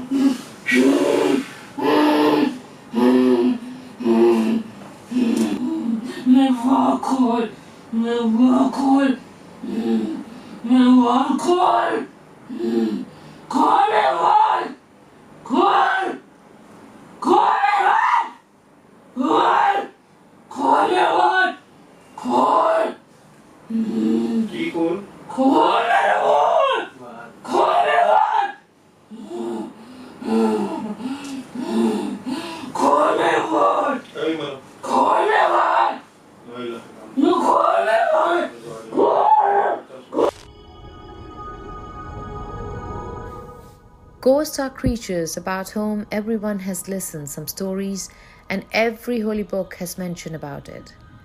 There are many movies on ghosts in multiple languages. That mean we believe that ghosts exist. But when it comes to how to control them or how to save humans from these creatures, we consider it a trickery. जिन्नात की बुनियादी तौर पे दो किस्में हैं, अच्छे और बुरे। अच्छों में अब हम ये कह सकते हैं मुसलमान भी शामिल हैं, नॉन मुस्लिम भी हैं जो अच्छे हैं, और बुरों में मुकम्मल तौर पर बुरे वो हैं जो अल्लाह को नहीं मानते, यानी इस जहान के बनाने वाले को नहीं मानते। वो जो हैं वो जिन्नात, उनको बुरे जिन्नात में शुमार किया जाता है। उनके बारे में कहानियाँ घड़ी जाती हैं कि वो इंसानों को नुकसान पहुँचाते हैं। अब इन जो बुरे इंसानों में जो नुकसान पहुंचाते हैं वो उनको नाम दिया जाता है शयातीन का। असल में वो शैतान नहीं है, वो जिन्नों की ही अम्मार की कैटेगरी में आते हैं, लेकिन शैतान जो है वो उन्हें कंट्रोल कर लेते हैं। The presence of ghosts is mentioned in all four holy books. There come several queries about the existence of ghosts. How much power does a ghost have? Or how ancient is this creature? Or how do they communicate with them? Where do they live? वो इंसानी जहाँ ज़िंदगी जहाँ तक है, कितने feet ऊपर मसलन जब मीटर से हिसाब लगा लें तो 4 किलोमीटर ऊपर तक इंसान सांस ले सकता है, उसके बाद उसकी सांस दुश्वार हो जाती है, उससे ऊपर उनका आलम है। फिर इस ज़मीन से आउट भी कहीं तक भी जा सकते हैं, ज़मीन की हदूद से बाहर भी जा सकते हैं। उन्हें मूव करने के लिए, किसी ट्रैवल करने के लिए किसी सवारी की ज़रूरत नहीं होती, क्योंकि वो शफ़ाफ़ है। शफ़ाफ़ से मुराद कोई मादी जिस्म नहीं है उनका जिसको टच करें, पकड़ सकें, मसलन उससे कोई जिस्मानी ताल्लुक़ कायम कर सकें, जैसा मशहूर है दुनिया में, ऐसा कुछ भी नहीं है, सब झूठ है।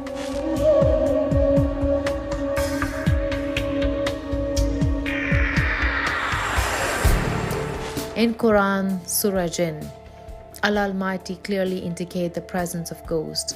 Also, what kind of powers do they have, and to which extent these ghosts are related to the ordinary man. सहाबी जिन ज़िंदा मौजूद हैं इस वक्त दुनिया में, बल्कि हज़रत ईसा के सहाबी भी मौजूद हैं। उनमें से एक जनाब ज़ाफ़र जिन है जो बहुत मशहूर है और मुख्तलिफ़ किताबों में उनके तज़किरे हैं। करबला के मैदान में भी जनाब ज़ाफ़र जिन मौला इमाम हुसैन अलैहिस्सलाम की खिदमत में आए थे। देखा कि उनके सामने बहुत बड़ा लश्कर है और ये मुख्तसर से अफराद हैं और उनके साथ जुल्म हो रहा है, ज़्यादती हो रही है। तो उन्होंने कहा कि हम आपकी मदद करना चाहते हैं, हमारी जो कुछ एक्स्ट्रा पावर्स हैं, हम अगर अल्लाह हमें इजाज़त दे, यानी अगर आप कहें तो हम एक्स्ट्रा पावर से आपको मदद मुहैया कर देंगे। अब यहाँ ये सवाल पैदा होता है कि मैंने आपसे पहले कहा कि जिन्नात नुकसान और फ़ायदा नहीं पहुँचा सकते, तो वो कैसे नुकसान पहुँचाते? In Surah Imran, verse number 185, it is stated that every soul will taste the This is also mentioned in all holy books. In the same way, the ghosts have age, and probably a day of resurrection will be fixed for their judgment. जिन्नात के normal उम्र जो है इस category की जिसके बारे में हम बात कर रहे हैं वो औसत उम्र उनकी 1500 साल है, 2000 तक भी जाती है, 2500 साल तक भी जाती है। जो इनसे बड़ी किस्म है उनकी लाखों साल है, जैसे जो शैतान है, जैसे इफरीत है, उनकी बहुत ज़्यादा एज है, यानी उनकी ज़िंदगियाँ लंबी है। जो जिन जिन्नात के बारे में हम बात कर रहे हैं, जो इस दुनिया में इंसान के साथ अल्लाह ने उन्हें इबादत पर मामूर किया है, वो जिन्नात जो है उनकी औसत उम्र 1500 साल है। वैसे कुछ जिन्नात के बारे में मालूम हुआ है 2500 साल, यानी 2500 साल, 2600 साल भी उनकी एज रही है। यानी इस वक्त बहुत से जिन्नात मौजूद हैं जिन्होंने इस्लाम का दौरानिया देखा, बहुत से जिन्नात ऐसे मौजूद हैं जिन्होंने हज़रत ईसा का दौरानिया देखा, यानी हज़रत ईसा से मिले हैं, अभी भी ज़िंदा हैं। रहते कहाँ हैं जो आपने पूछा माज़रत, इनकी रहाइश जो है वो इस ज़मीन पे नहीं है। इनकी रहाइश का हिस्सा जो है वो इंसानी ज़िंदगी जहाँ तक है, यानी इंसान जहाँ तक सांस इजीली ले सकता है, उससे ऊपर है।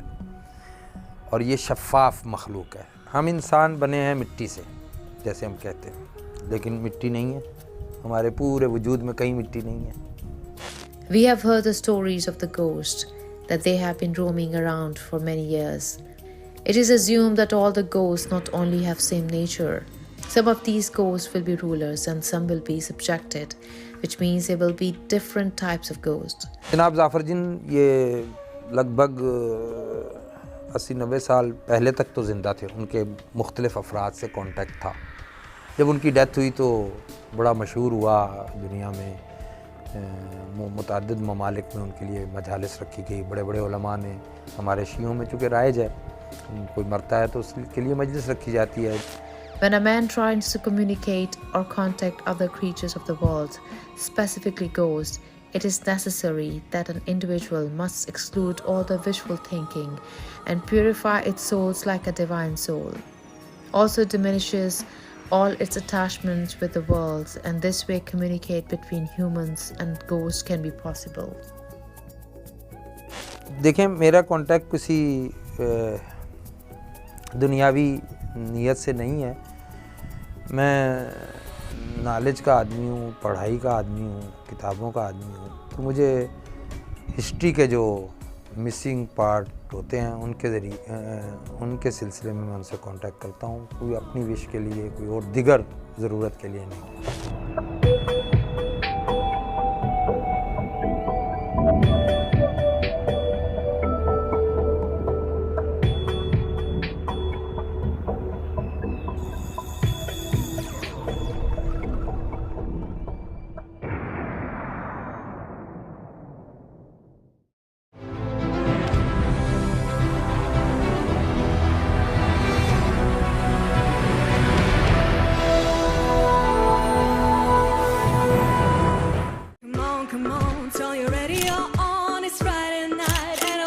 It's me, Jia. This is my street vibes.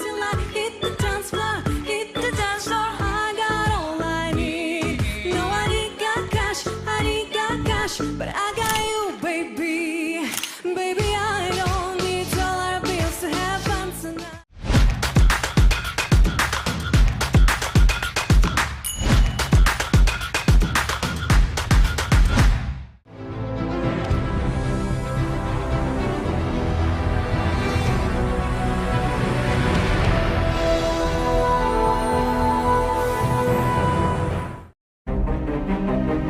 Hello, I'm Alan Curry. I'm bringing you a show badge of honour on my successful life in the police service to the rank of Chief Superintendent.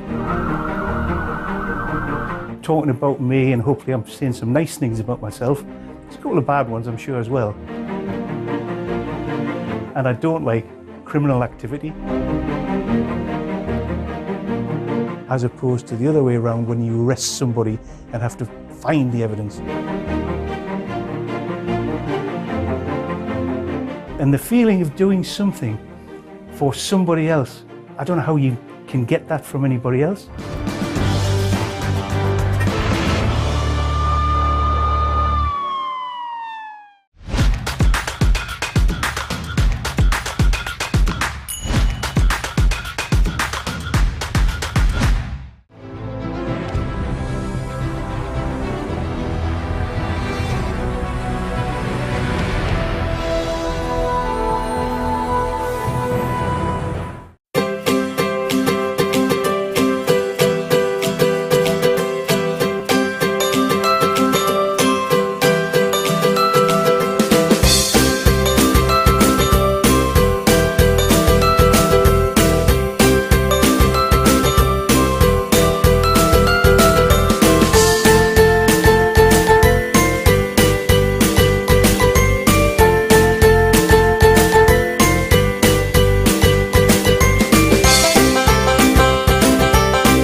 Hello, I'm Robin Ashby.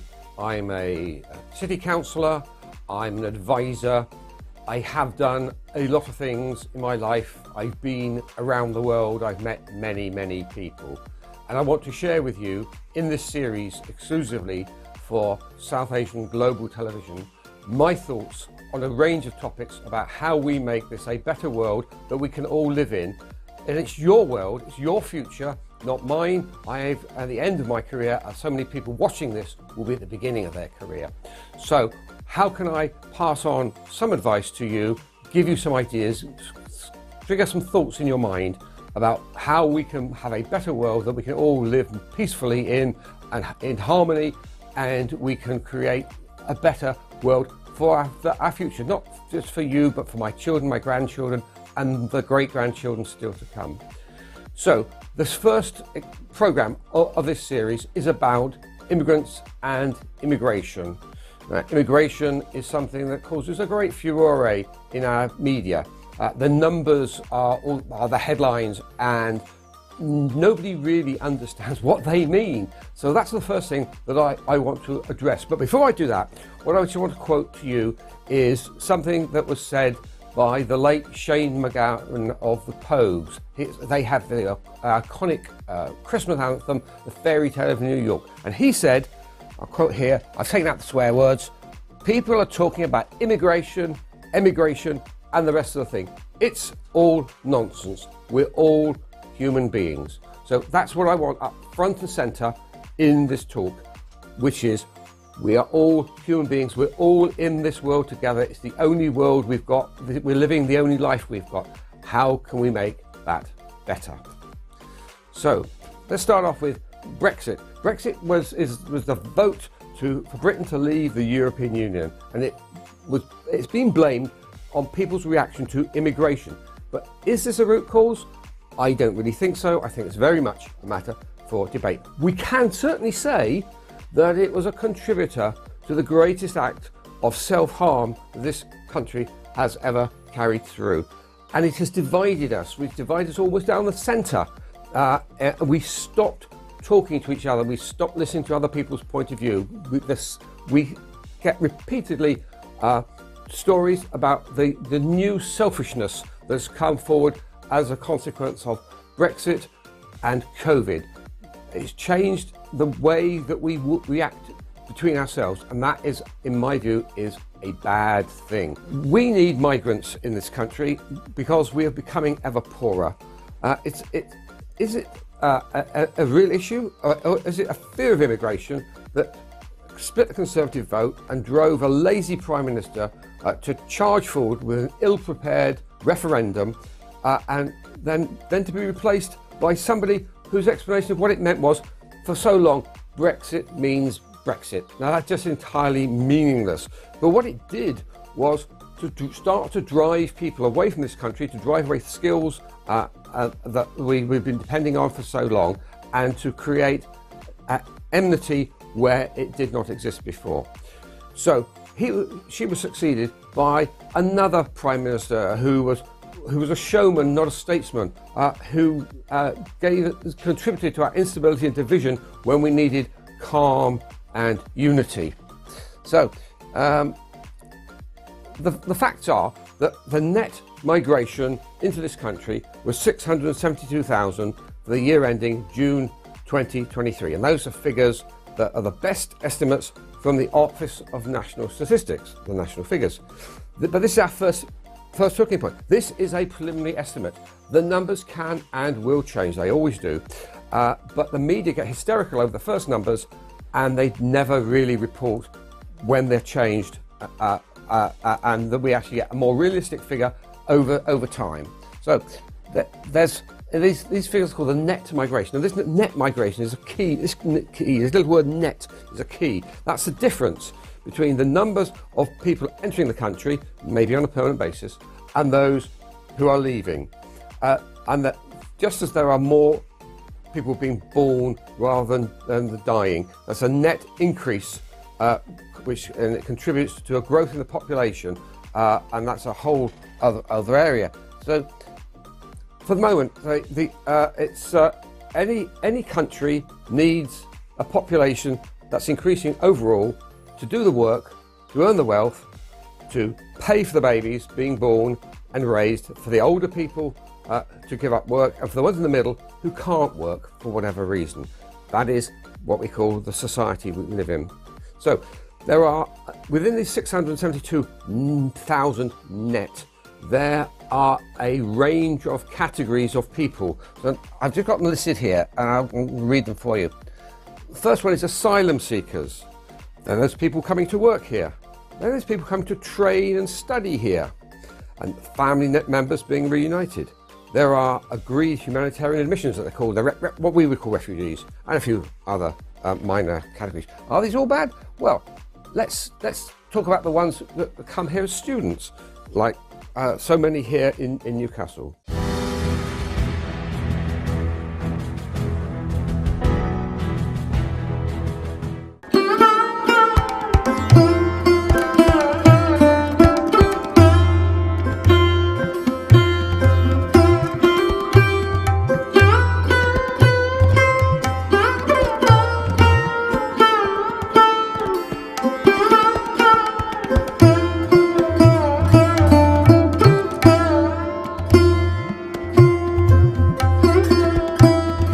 Hello, Dr. Anand here to tell you about unleashing your inner power. When you talk on Facebook with someone with your family far away, genuine communication takes place. Just look after yourself and grow in power and grow in finance and grow in status. If you stay in your comfort zone, you'll never find out who you are.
सूरज के बदलते हुए तेवर के साथ मुल्क भर की तरह हवेली लखा और गिरदो नवा में भी गर्मी की शिद्दत में बेपनाह इजाफा हो गया।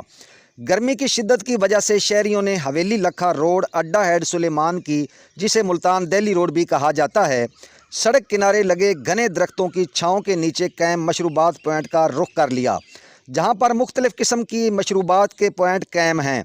यहाँ पर गन्ने का रस, सिकंजबी, सरदियाई, सत्तू और इमली के शरबत समेत मुतद्दद मशरूबात के ठेले लगे हुए हैं। गर्मी की शिद्दत को कम करने के लिए यहाँ मशरूब पीने लोग जौक दर जौक आते हैं और ठंडे मशरूबात पीकर राहत महसूस करते हैं। हेड सुलेमान की इलाका की सरदियाई बहुत मशहूर है, जिसमें बादाम, खशखाश, सौंफ, ज़ीरा, छोटी इलायची, चार मगज़ और दीगर अशिया मिलाकर तैयार की जाती है, जो पीने वालों के लिए खुश ज़ैक़ा होने के साथ गर्मी की शिद्दत कम करके दिल को सुकून, ठंडक और राहत बख्शती है। रिपोर्ट शाद सईद वट्टू, नुमाइंदा South Asia, global TV, head Suleman की हवेली लखा।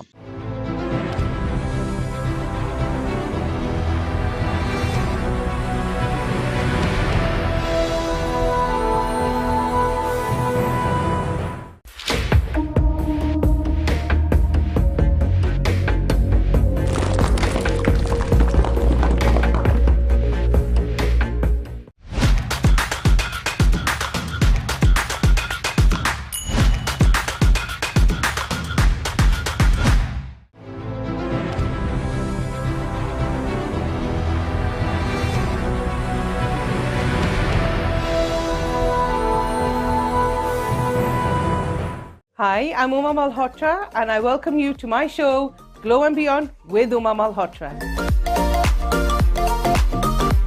Why should I get that facial? Why should I go for a rapid charge facial then an O3 facial? We do the research for you. So we make sure we give you the best. For example, you got fat lash. A client was allergic to fat lash, so I did a London lash patch test on her. She was absolutely fine with London lash. So I used the London lash.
Take a look at students. What do we get from students?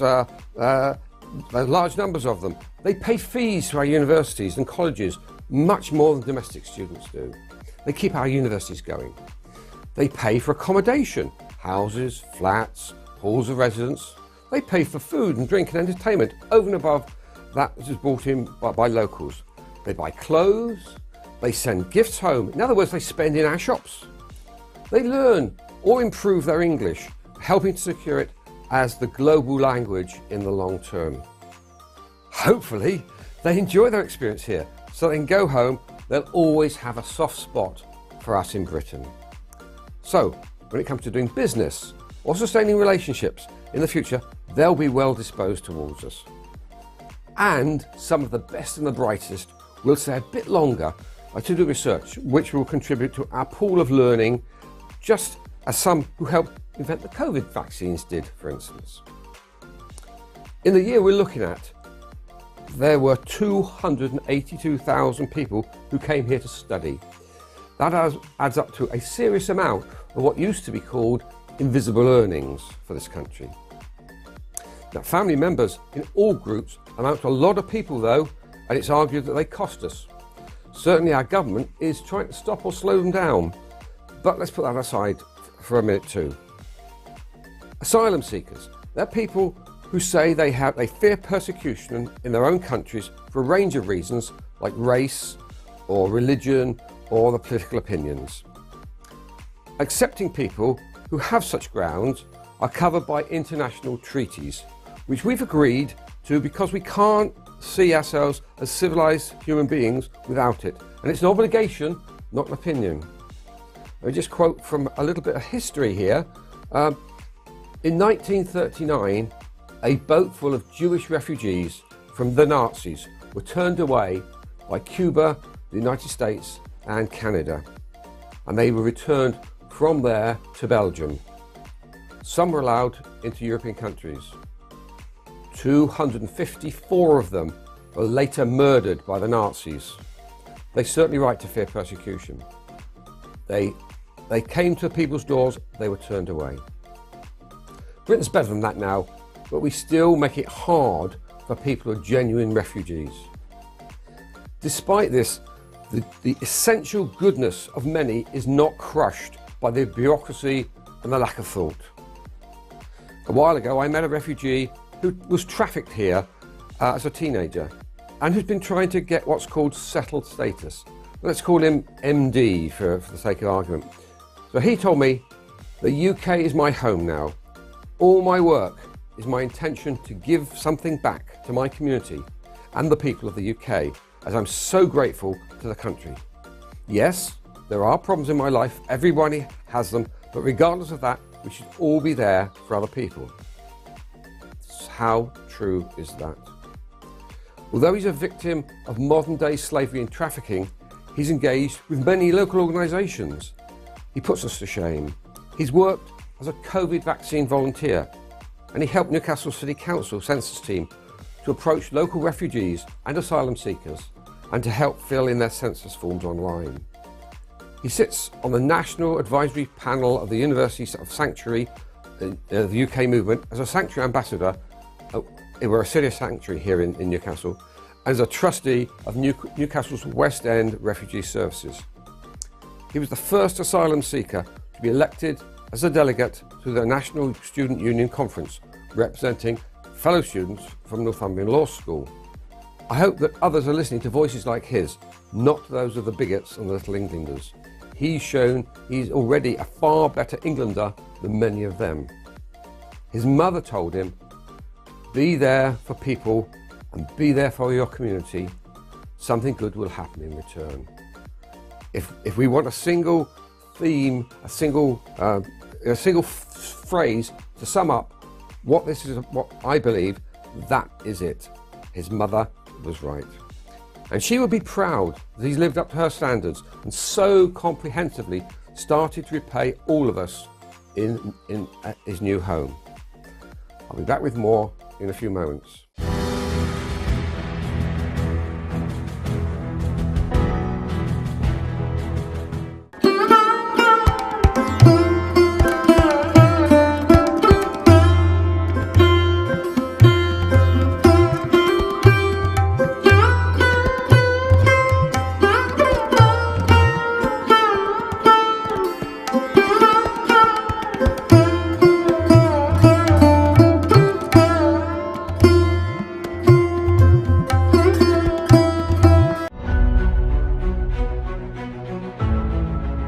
Hello and welcome to Business ABC.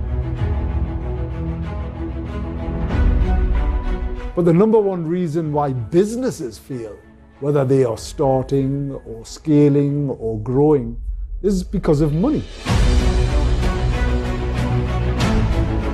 And when you go to them with an idea, they will always go, oh, great idea, oh, vadya. The best businesses either fix something or they make them better. Where it's legal or where it's contract, take your time.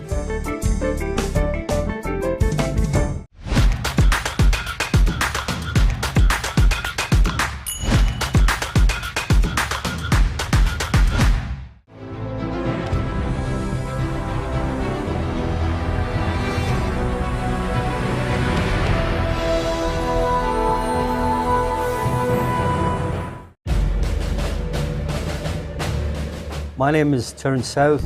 I formerly served in the British Army. We had to go down as the muscle squad and go on, you come with us. She said, "No, let us go, we're fighting." Oh. I could communicate, I had all the skills for the wirelesses, the radios. I could do that was no problem. I could do that blindfolded. Second World War, understood where you were and what you were doing, where your head was.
اگر آپ کماتے ہیں تو اپنی ذات پہ اگر خرچ نہ کریں تو پھر کہاں کیا؟ اس معاملے میں اپنی فیملی میں اپنے خاندان میں بڑا فضول خرچ مشہور ہوں. دیکھیں 91 میں ہم نے یہ میگزین سٹارٹ کیا تھا اور یہ دنیا کا ٹاپ پاکستان کے ٹاپ جرنلز میں تھا جو ریسرچ اورینٹڈ السٹریٹڈ جرنل تھا. ہم کم از کم اب جو ہے 77 سال بعد ہم ایک قوم اکٹھے ہو جائیں. ہمارے دور کے اندر 34 ارب ڈالر ریمیٹنس جو تھا اوورسیز پاکستانی بھیج رہے تھے. قائد رحمۃ اللہ علیہ فرما گئے ہیں کہ کام کا ٹائم بڑھائیں، کام کریں.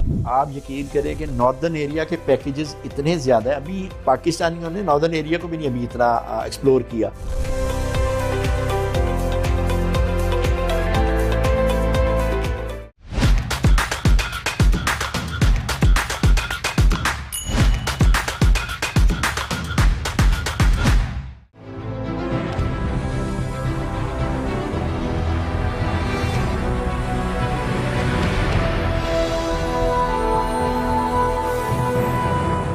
آپ لوگوں نے پہلے بھی آواز اٹھائی اسلام آباد میں گئے بجلی کے خلاف، مہنگائی کے خلاف، تو آپ لوگوں کی آواز سنی نہیں گئی. دیکھیے جماعت اسلامی نے مہنگائی کے خلاف اور خاص طور پر بجلی کے بلوں میں ہوش ربا اضافے کے خلاف ہم نے آواز بلند کی تھی. 300 یونٹ تک کا انہوں نے کہا تھا کہ ہم سولر سسٹم دیں گے.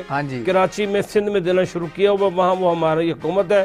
پورے پاکستان میں ہماری حکومت نہیں ہے. ٹیکس دینا ہر شخص کی ذمہ داری ہے، ہر تاجر کی ذمہ داری ہے.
In the first segment, I explained the main types of immigrants are asylum seekers, people come to work here, people come to train and study here, family members being reunited, and refugees. Now, I'm going to digress a little at this point. Of course, immigration is far from being just about ethnicity.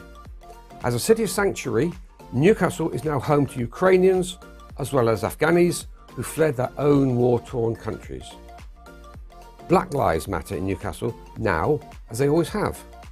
This city's track record is extraordinary and should be celebrated. Only 1 year after the American Declaration of Independence, an escaped slave, Olaudah Equiano, spoke in Newcastle. At the same time, Bill Richmond arrived here. He was taught to read and write, courtesy of the Duke of Northumberland. He went on to become a professional boxer of national reputation, arguably the North East's first sporting hero, and he's black. The Northumbrian Earl Grey was Prime Minister when slavery in the British Empire was abolished, only 3 days before the veteran campaigner William Wilberforce died. This was 20 years before the Americans fought their bloodiest war ever and abolished it at last.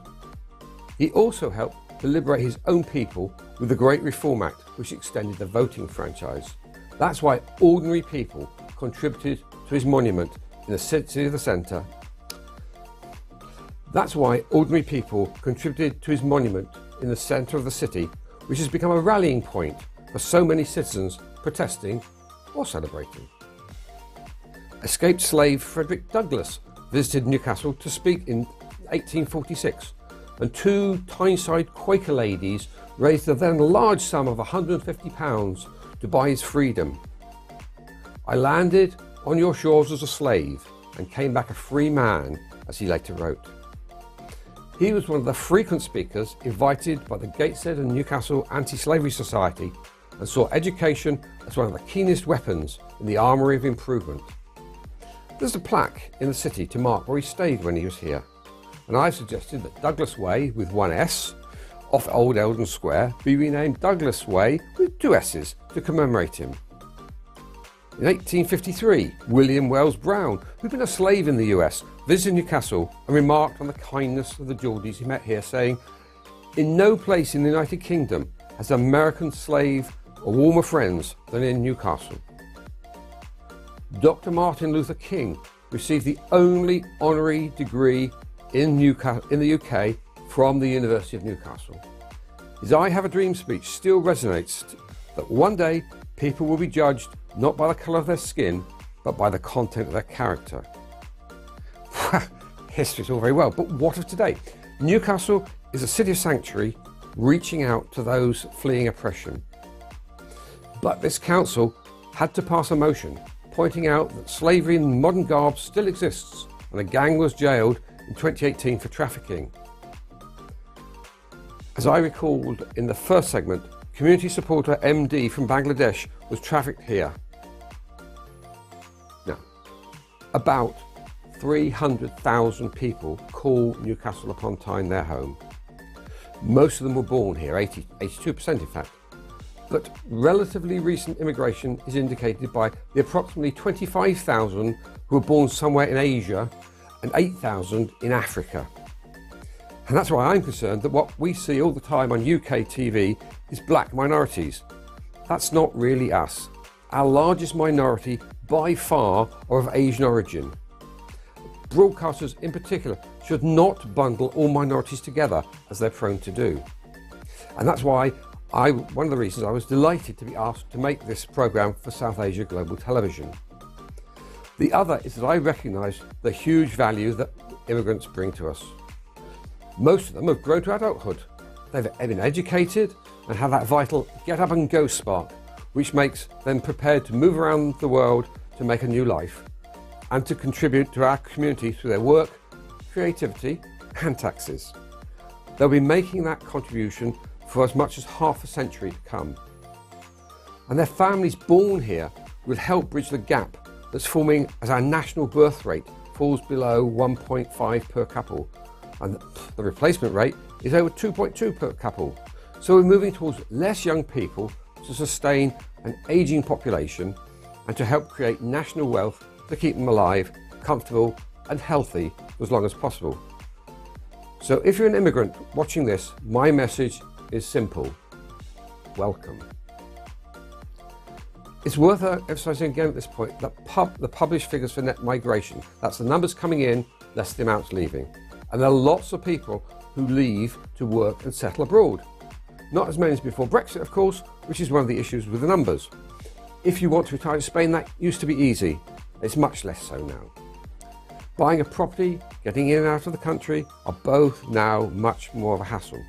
And healthcare in Europe is trickier too. So it's hardly surprising the numbers are down, and that's cutting both ways. We used to have a large number of workers from the EU working in our health sector, for instance.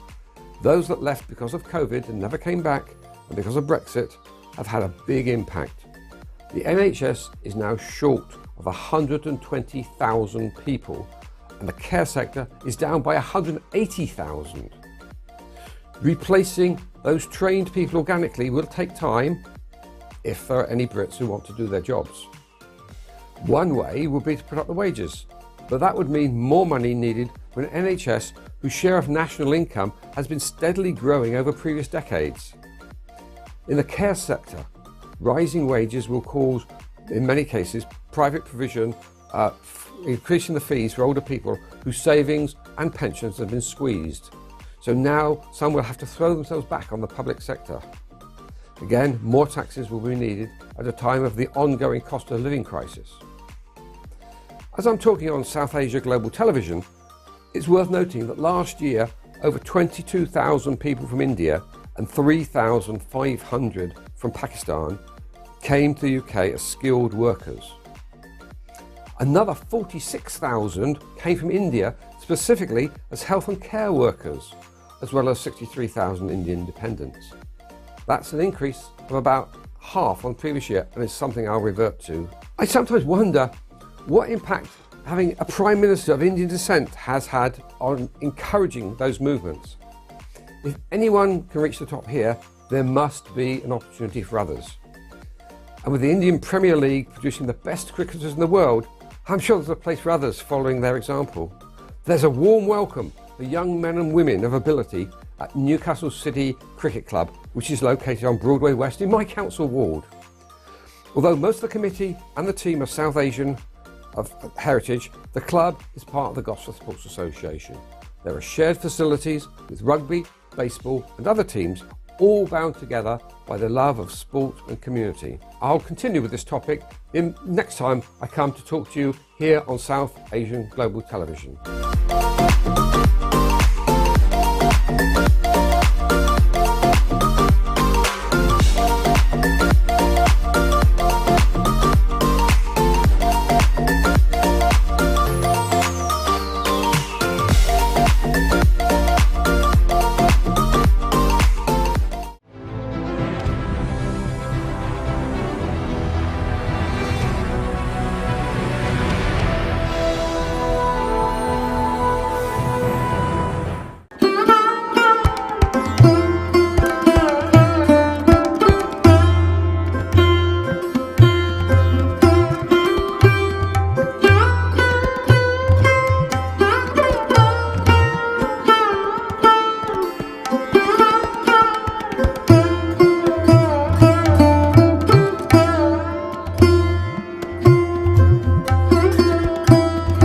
Trust है लोगों का। मुझे लगता है आप लोगों तक रसाई नहीं आपकी हो पाती। आपका मंशूर क्या है?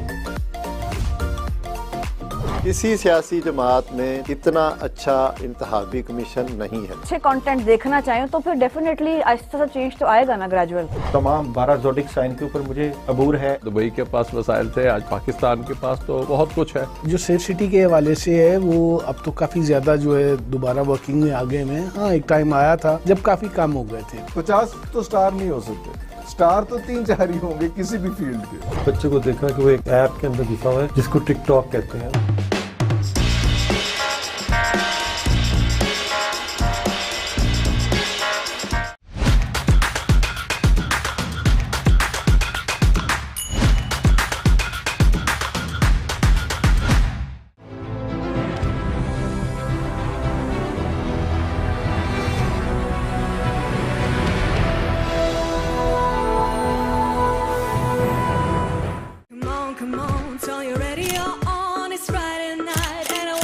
It's me, Jia. This is my street vibes.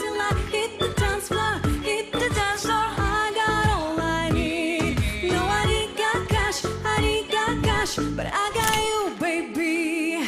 Baby, I don't need dollar bills to have fun tonight.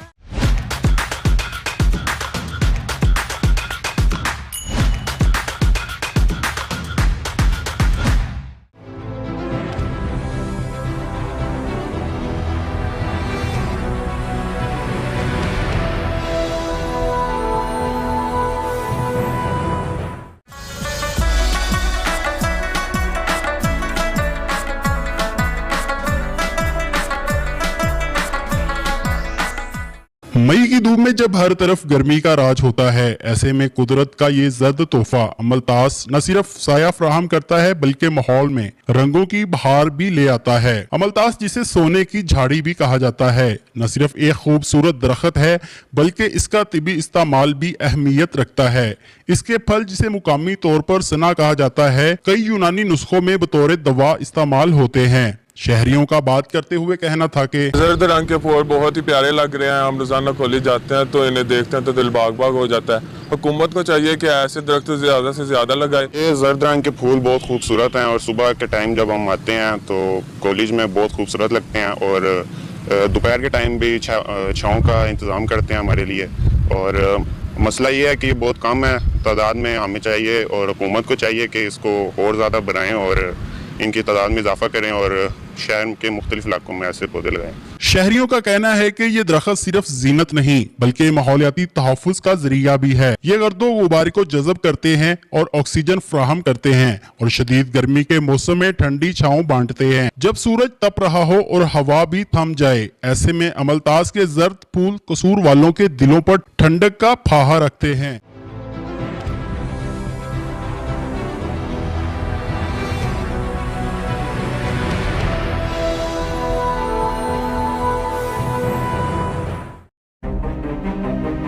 Hello, I'm Alan Curry. I'm bringing you a show badge of honour on my successful life in the police service to the rank of Chief Superintendent. Talking about me, and hopefully I'm saying some nice things about myself. There's a couple of bad ones, I'm sure, as well. And I don't like criminal activity. As opposed to the other way around when you arrest somebody and have to find the evidence. And the feeling of doing something for somebody else, I don't know how you can get that from anybody else.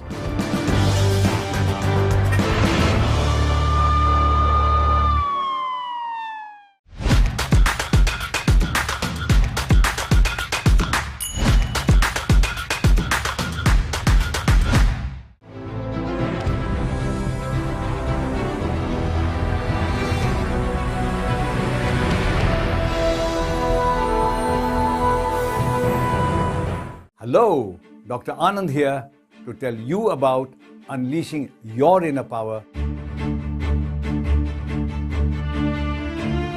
When you talk on Facebook with someone with your family far away, genuine communication takes place.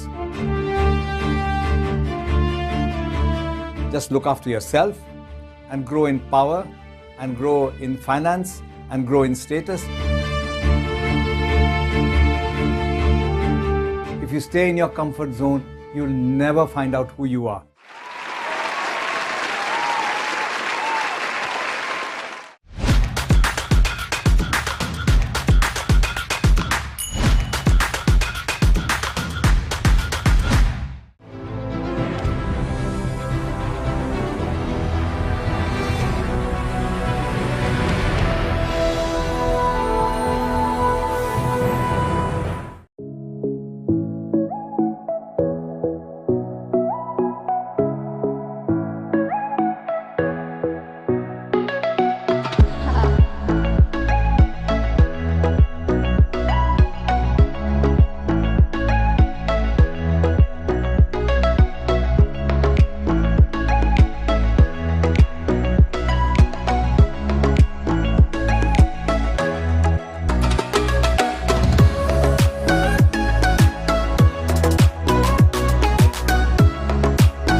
I'm Uma Malhotra and I welcome you to my show, Glow and Beyond with Uma Malhotra.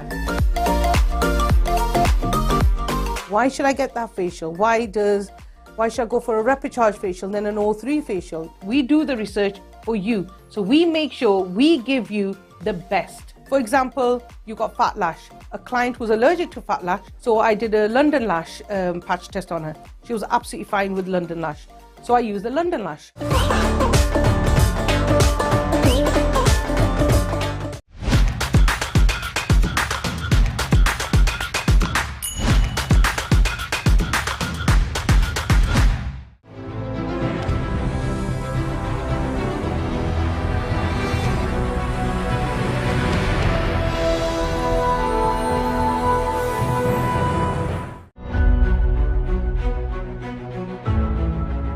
Hello and welcome to Business ABC.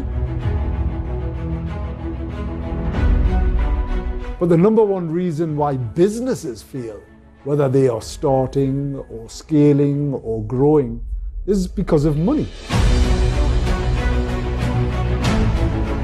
And when you go to them with an idea, they will always go, "Oh, great idea. Oh, vadya." The best businesses either fix something or they make them better. Where it's legal or where it's contract, take your time.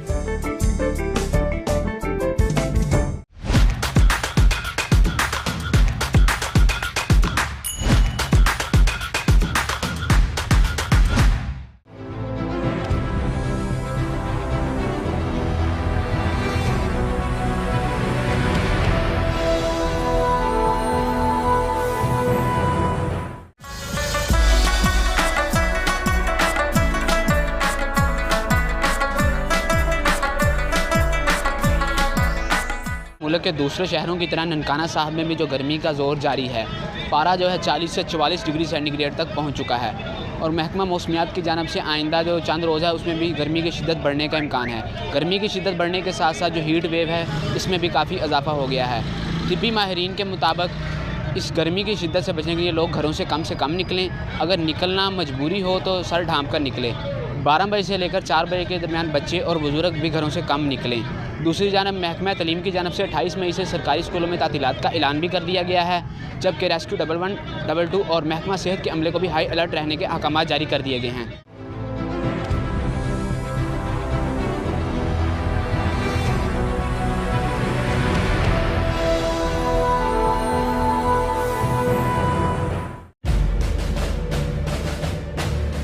My name is Terence South. I formerly served in the British Army.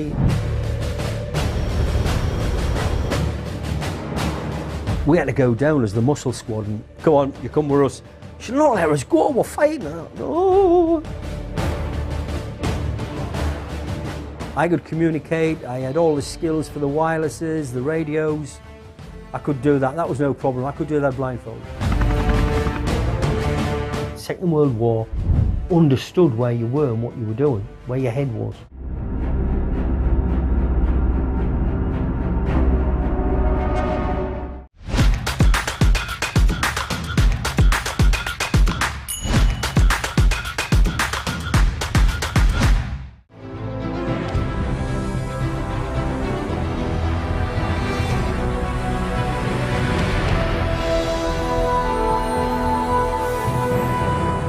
अगर आप कमाते हैं तो अपनी ज़ात पे अगर खर्च ना करें तो फिर कहाँ किया? इस मामले में मैं अपनी फैमिली में, अपने ख़ानदान में बड़ा फजूल खर्च मशहूर हूँ। देखिए 91 में हमने ये मैगजीन स्टार्ट किया था और ये दुनिया का टॉप, पाकिस्तान के टॉप जर्नल्स में था, जो रिसर्च ओरिएंटेड इलस्ट्रेटेड जर्नल था। हम कम अज़ कम अब जो है 77 साल बाद हम एक कौम इकट्ठे हो जाए। हमारे दौर के अंदर 34 अरब डॉलर रेमिटेंस जो था ओवरसीज पाकिस्तानी भेज रहे थे। कायदे रहमतुल्लाह अलैह फरमा गए हैं कि काम का टाइम बढ़ाएं, काम करें। आप यकीन करें कि नॉर्दर्न एरिया के पैकेजेस इतने ज़्यादा है, अभी पाकिस्तानियों ने नॉर्दर्न एरिया को भी नहीं अभी इतना एक्सप्लोर किया।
آپ لوگوں نے پہلے بھی آواز اٹھائی اسلام آباد میں گئے بجلی کے خلاف، مہنگائی کے خلاف، تو آپ لوگوں کی آواز سنی نہیں گئی. دیکھیے جماعت اسلامی نے مہنگائی کے خلاف اور خاص طور پر بجلی کے بلوں میں ہوش ربا اضافے کے خلاف ہم نے آواز بلند کی تھی. 300 یونٹ تک کا انہوں نے کہا تھا کہ ہم سولر سسٹم دیں گے. کراچی میں، سندھ میں دینا شروع کیا ہوا، وہاں وہ ہماری حکومت ہے. پورے پاکستان میں ہماری حکومت نہیں ہے. ٹیکس دینا ہر شخص کی ذمہ داری ہے، ہر تاجر کی ذمہ داری ہے.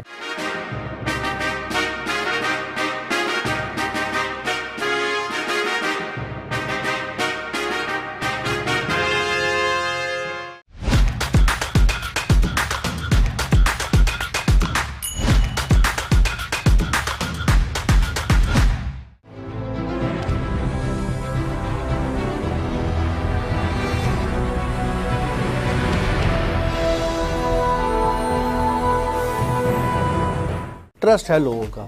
مجھے لگتا ہے آپ لوگوں تک رسائی نہیں آپ کی ہو پاتی. آپ کا منشور کیا ہے؟ کسی سیاسی جماعت میں اتنا اچھا انتخابی کمیشن نہیں ہے. اچھے کانٹینٹ دیکھنا چاہیں تو پھر ڈیفینیٹلی آہستہ سا چینج تو آئے گا نا گریجول. تمام 12 زوڈک سائن کے اوپر مجھے عبور ہے. دبئی کے پاس وسائل تھے، آج پاکستان کے پاس تو بہت کچھ ہے. جو سیف سٹی کے حوالے سے ہے وہ اب تو کافی زیادہ جو ہے دوبارہ ورکنگ میں آگے میں. ہاں ایک ٹائم آیا تھا جب کافی کام ہو گئے تھے. 50 تو سٹار نہیں ہو سکتے، سٹار تو 3-4 ہی ہوں گے کسی بھی فیلڈ کے. بچے کو دیکھا کہ وہ ایک ایپ کے اندر گھسا ہوا ہے جس کو ٹک ٹاک کہتے ہیں.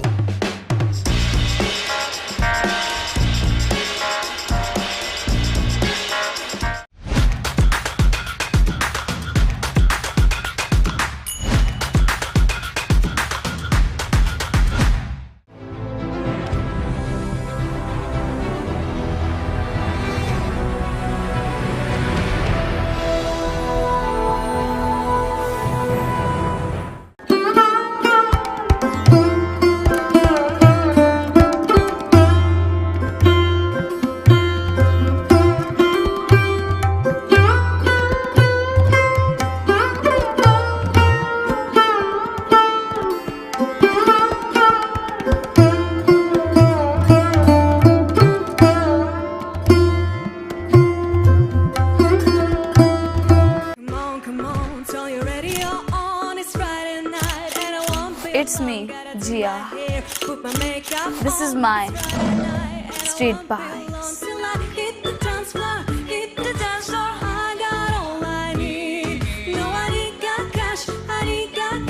But I got you, baby. Baby, I don't need dollar bills to have fun tonight.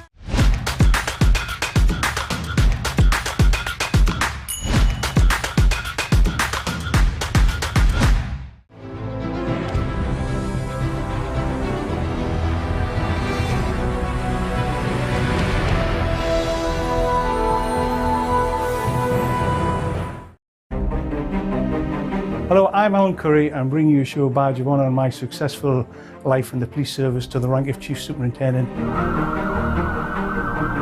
Talking about me, and hopefully I'm saying some nice things about myself. There's a couple of bad ones, I'm sure, as well. And I don't like criminal activity. As opposed to the other way around, when you arrest somebody and have to find the evidence. And the feeling of doing something for somebody else, I don't know how you can get that from anybody else.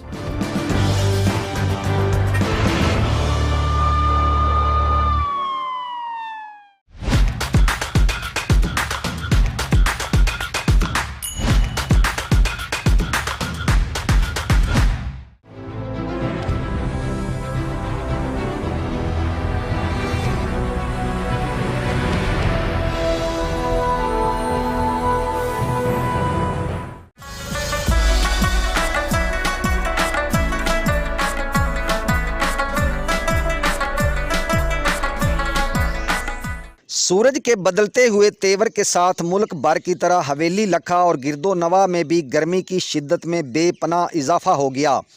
گرمی کی شدت کی وجہ سے شہریوں نے حویلی لکھا road, اڈا ہیڈ سلیمان کی، جسے ملتان دہلی روڈ بھی کہا جاتا ہے، سڑک کنارے لگے گھنے درختوں کی چھاؤں کے نیچے قائم مشروبات پوائنٹ کا رخ کر لیا، जहां पर मुख्तलिफ किस्म की मशरूबात के पॉइंट कायम हैं।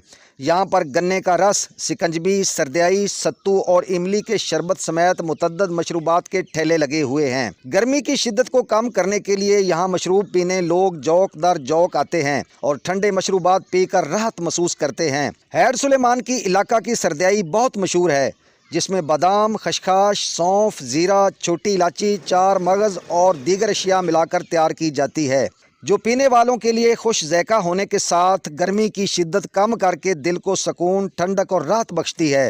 रिपोर्ट शाद सईद वट्टू, नुमाइंदा South Asia, global TV, head Suleman की हवेली लखा।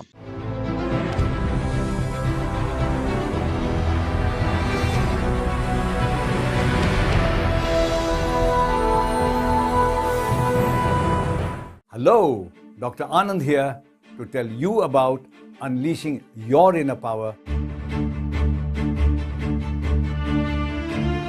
When you talk on Facebook with someone with your family far away, genuine communication takes place. Just look after yourself and grow in power and grow in finance and grow in status. If you stay in your comfort zone, you'll never find out who you are.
Hi, I'm Uma Malhotra and I welcome you to my show, Glow and Beyond with Uma Malhotra. Why should I get that facial? Why should I go for a rapid charge facial then an O3 facial? We do the research for you. So we make sure we give you the best. For example, you got fat lash. A client was allergic to fat lash, so I did a London lash patch test on her. She was absolutely fine with London lash. So I used the London lash.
Oh, well, Badge of Honour, and I'm Alan Curry.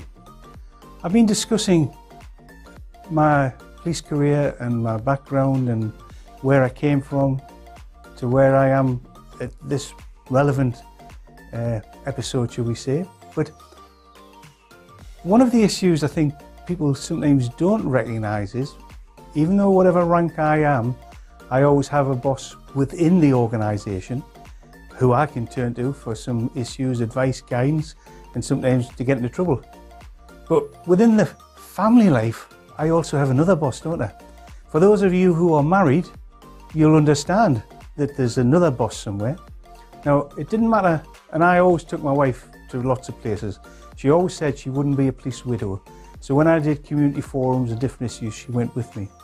But if I explain at the moment that my rank was inspector, she always told everybody she was the next rank up, the chief inspector.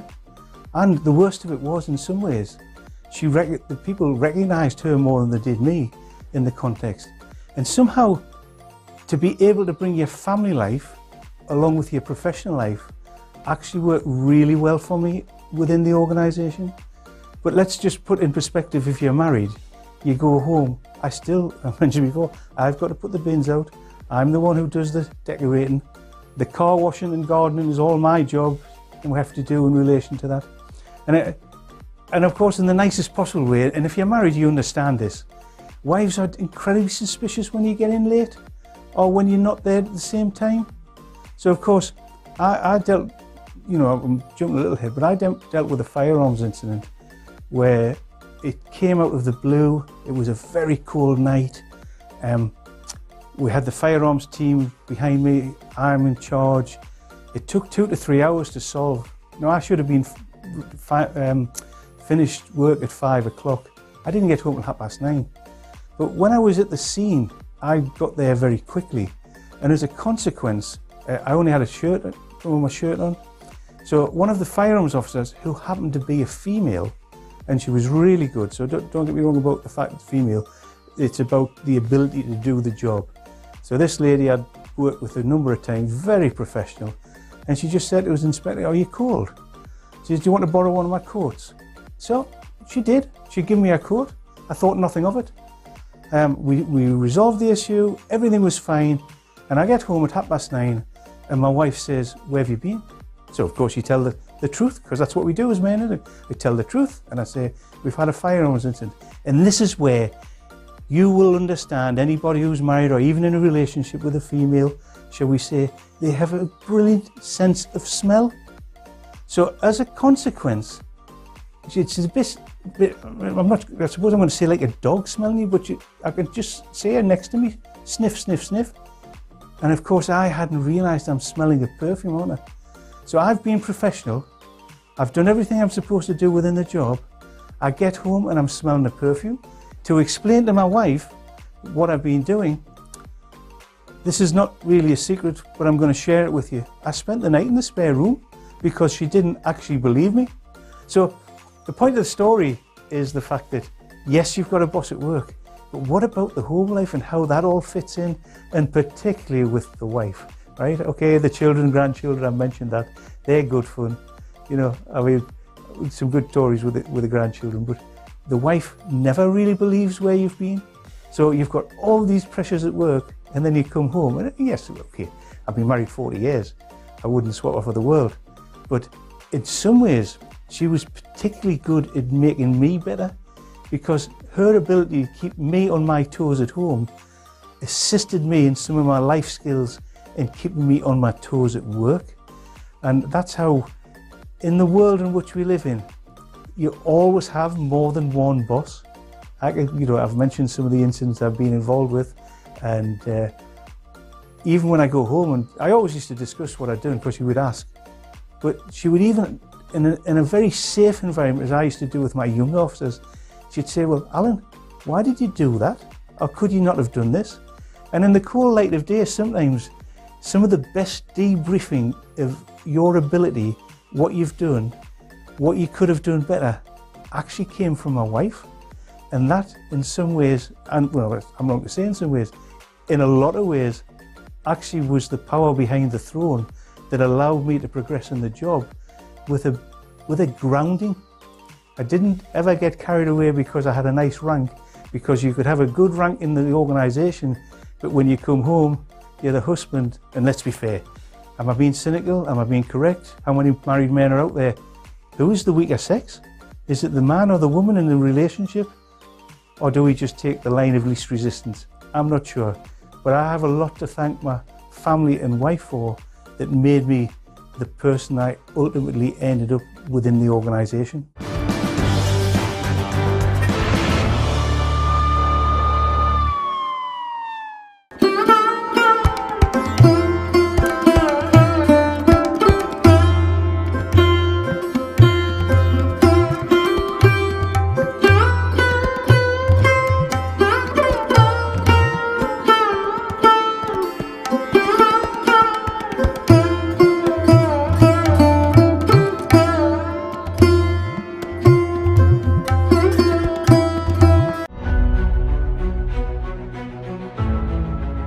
Hello and welcome to Business ABC.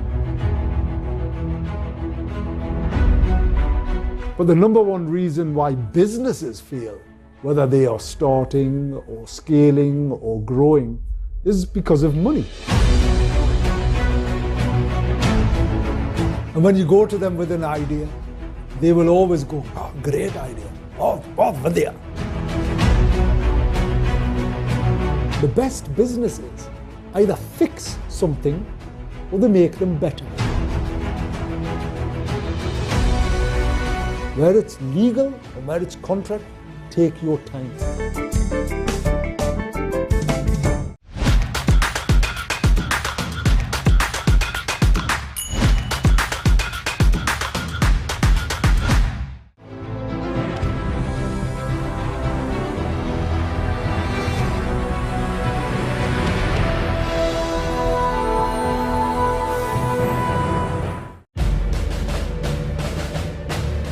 My name is Terence South.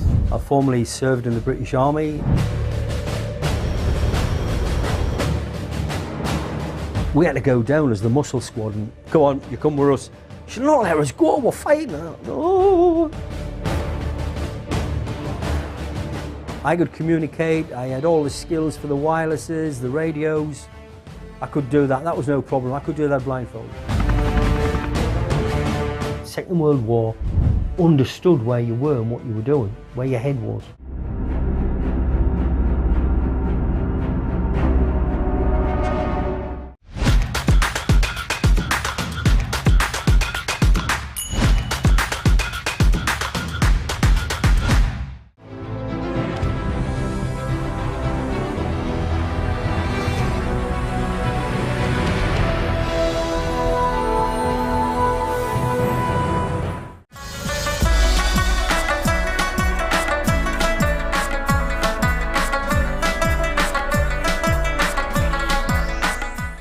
मई की धूप में जब हर तरफ गर्मी का राज होता है, ऐसे में कुदरत का ये जर्द तोहफा अमलतास न सिर्फ साया फराहम करता है बल्कि माहौल में रंगों की बहार भी ले आता है। अमलतास जिसे सोने की झाड़ी भी कहा जाता है, न सिर्फ एक खूबसूरत दरख्त है बल्कि इसका तिबी इस्तेमाल भी अहमियत रखता है। इसके फल जिसे मुकामी तौर पर सना कहा जाता है, कई यूनानी नुस्खों में बतौर दवा इस्तेमाल होते हैं। शहरियों का बात करते हुए कहना था कि जर्द रंग के फूल बहुत ही प्यारे लग रहे हैं। हम रोजाना कॉलेज जाते हैं तो इन्हें देखते हैं तो दिल बाग बाग हो जाता है। हुकूमत को चाहिए कि ऐसे दरख्त ज्यादा से ज्यादा लगाए। ये जर्द रंग के फूल बहुत खूबसूरत हैं और सुबह के टाइम जब हम आते हैं तो कॉलेज में बहुत खूबसूरत लगते हैं और दोपहर के टाइम भी छाँव का इंतज़ाम करते हैं हमारे लिए। और मसला ये है कि ये बहुत कम है तादाद में, हमें चाहिए और हुकूमत को चाहिए कि इसको और ज़्यादा बढ़ाएं और इनकी तादाद में इजाफा करें और शहर के मुख्तलिफ इलाकों में ऐसे पौधे लगाएं। शहरियों का कहना है कि ये दरख्त सिर्फ जीनत नहीं बल्कि माहौलियाती तहफ़्फ़ुज़ का जरिया भी है। ये गर्दो गुबार को जज़ब करते हैं और ऑक्सीजन फ्राहम करते हैं और शदीद गर्मी के मौसम में ठंडी छाँव बांटते हैं। जब सूरज तप रहा हो और हवा भी थम जाए, ऐसे में अमलतास के जर्द फूल कसूर वालों के दिलों पर ठंडक का फाहा रखते हैं।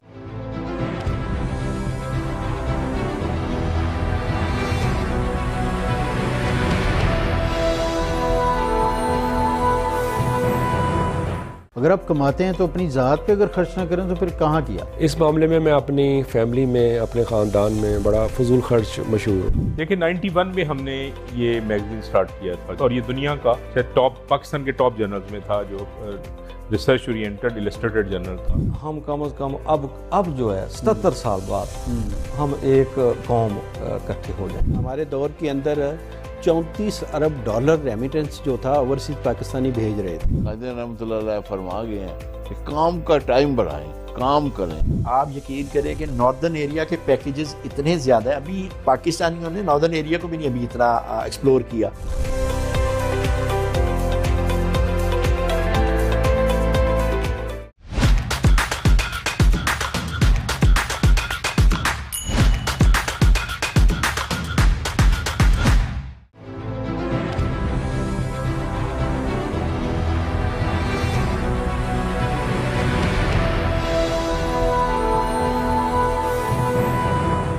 आप लोगों ने पहले भी आवाज़ उठाई, इस्लामाबाद में गए बिजली के ख़िलाफ़, महंगाई के ख़िलाफ़, तो आप लोगों की आवाज़ सुनी नहीं गई। देखिए, जमात इस्लामी ने महंगाई के ख़िलाफ़ और ख़ास तौर पर बिजली के बिलों में होश रुबा इजाफे के ख़िलाफ़ हमने आवाज़ बुलंद की थी। 300 यूनिट तक का उन्होंने कहा था कि हम सोलर सिस्टम देंगे। हाँ जी। कराची में, सिंध में देना शुरू किया हुआ, वहाँ वो हमारी हुकूमत है, पूरे पाकिस्तान में हमारी हुकूमत नहीं है। टैक्स देना हर शख्स की जिम्मेदारी है, हर ताजिर की जिम्मेदारी है।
So, we've discussed quite a bit of me being in the rank of inspector. I tried earlier on to discuss the rank structure, and obviously part of my story is how I've progressed through the organisation. And I just concluded before there talking about the strength and power and having a good woman by your side, behind you, and in some ways in front of you. So I actually moved up to the next rank, which was Chief Inspector. Now it's a totally different thing. You're moving quite a bit from the operational role, but it's now got a lot of management to it. And within the context of the Chief Inspector role, I now have an overall responsibility along with another individual for over 200 police officers and staff.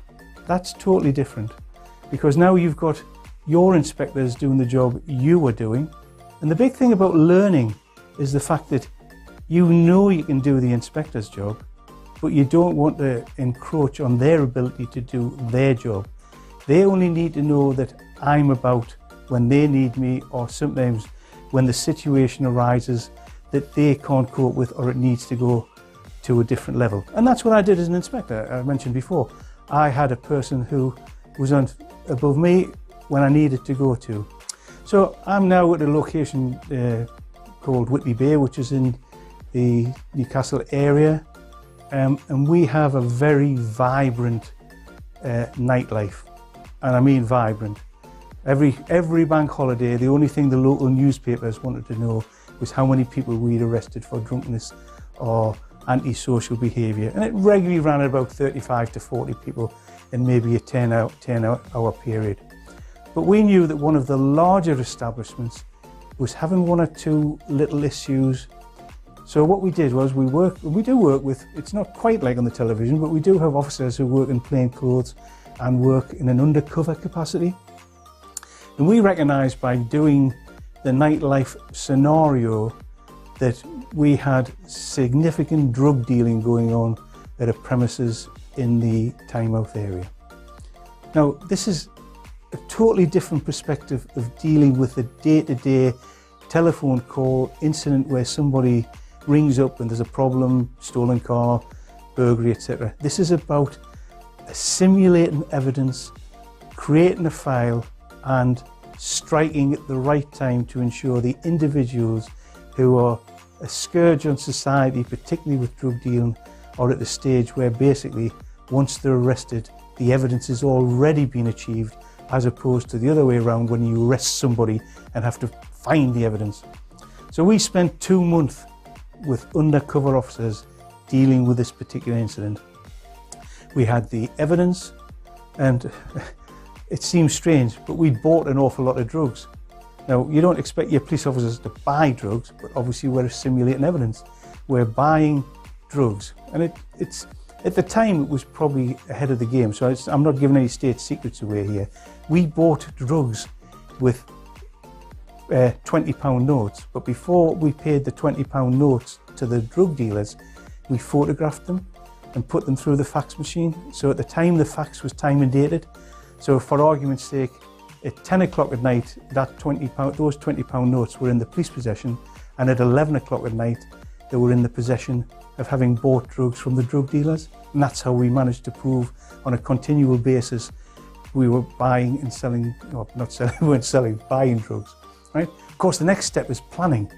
And with the nicest perspective, when you're planning something like this, you can't let too many people know where you're going.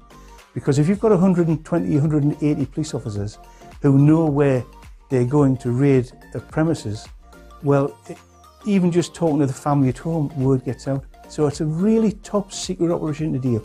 We were briefing and dealing with the planning way out of the locality where we were working. Eventually, we fixed a date for what we would call the strike. And as a consequence, I had again another 150 police officers. We had 24 police vans, and we had what was our tactical support group, who were the senior officers in relation to public order. And then we went to deal with this particular premises. We also had the undercover officers in. Anyway, we go to this premises and we have to seal the roads, put an outer cordon in, and we arrest the individuals involved. The problem occurred because there was a dance floor that we had over 200 people in this particular premises, which in theory should only hold 120. So now the police are well and truly outnumbered. As a consequence, we had about 30 people arrested. Every arrest then took 2 police officers. So at the end of maybe half an hour, 45 minutes of doing this, I'm now left standing as a chief inspector in the inner cordon with 2 other police officers and a dog. And the dog's got a little bit of a story for me, isn't it? But anyway, we managed that procedure. We arrested them. Ultimately, the premises were closed. The drug dealers went to prison. But the next step of this, and this is where it all comes into how you learn and plan, and some of the earlier things come together, was the fact that the press, the television, nationally and locally, want to know what you've done. These are big stories. So this is where you now move into another area of responsibility, which is doing the press conference or even just a stand-up interview. And I always remember, I'd learnt these words, but when I was asked the question, and I can repeat it now, I'd say, look, when we have information that there are dealings or problems, we will act swiftly and decisively to eradicate the problem.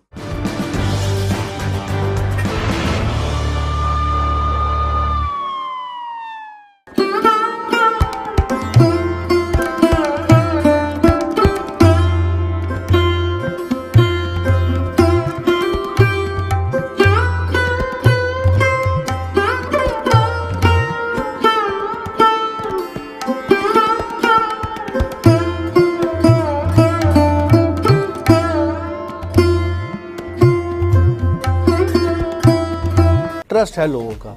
मुझे लगता है आप लोगों तक रसाई नहीं आपकी हो पाती। आपका मंशूर क्या है? किसी सियासी जमात में इतना अच्छा इंतखाबी कमीशन नहीं है। अच्छे कंटेंट देखना चाहें तो फिर डेफिनेटली आहिस्ता सा चेंज तो आएगा ना, ग्रेजुअल। तमाम 12 ज़ोडिक साइन के ऊपर मुझे अबूर है। दुबई के पास वसाइल थे, आज पाकिस्तान के पास तो बहुत कुछ है। जो सेफ सिटी के हवाले से है वो अब तो काफी ज्यादा जो है दोबारा वर्किंग में आ गए हैं। हाँ, एक टाइम आया था जब काफी कम हो गए थे। 50 तो स्टार नहीं हो सकते, स्टार तो 3-4 ही होंगे किसी भी फील्ड के। बच्चे को देखा कि वो एक ऐप के अंदर घुसा हुआ है जिसको टिकटॉक कहते हैं।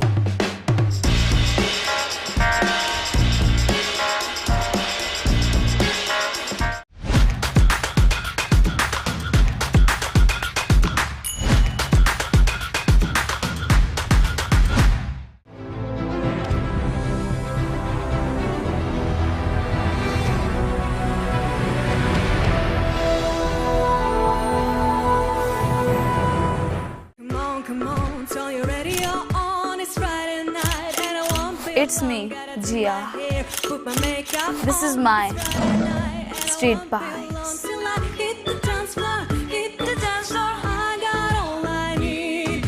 No, I need got cash, but I got you, baby.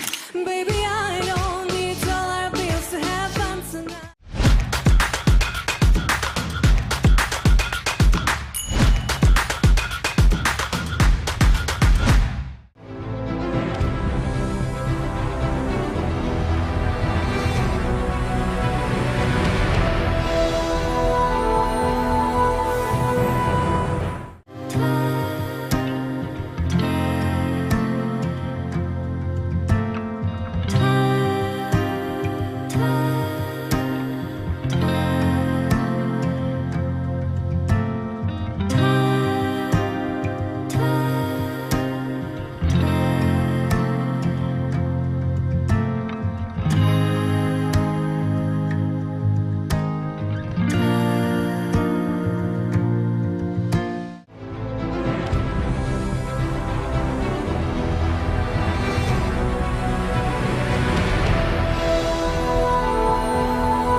Hello, Dr. Anand here to tell you about unleashing your inner power.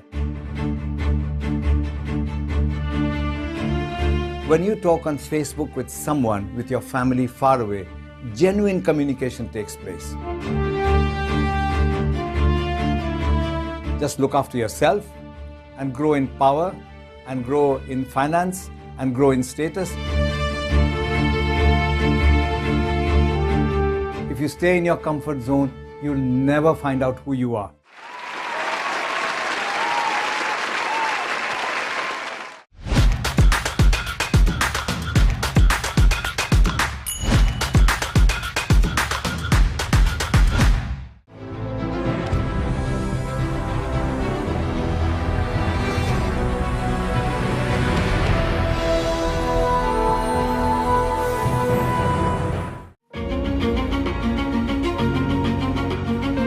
Hello, I'm Robin Ashby. I'm a city councillor, I'm an advisor. I have done a lot of things in my life.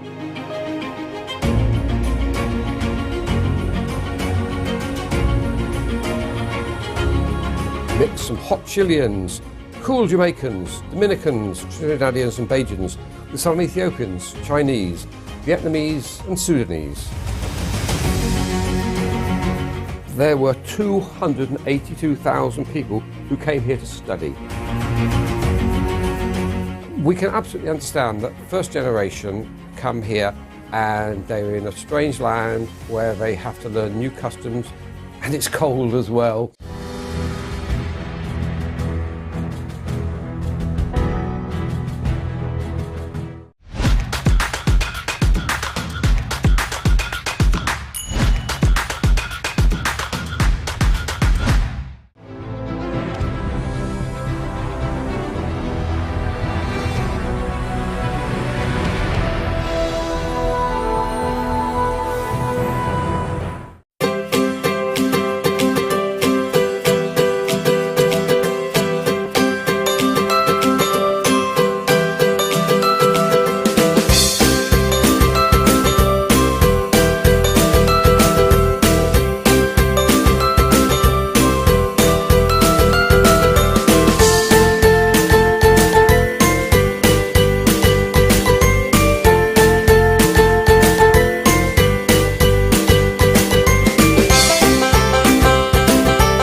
So, you know, I always remember those words.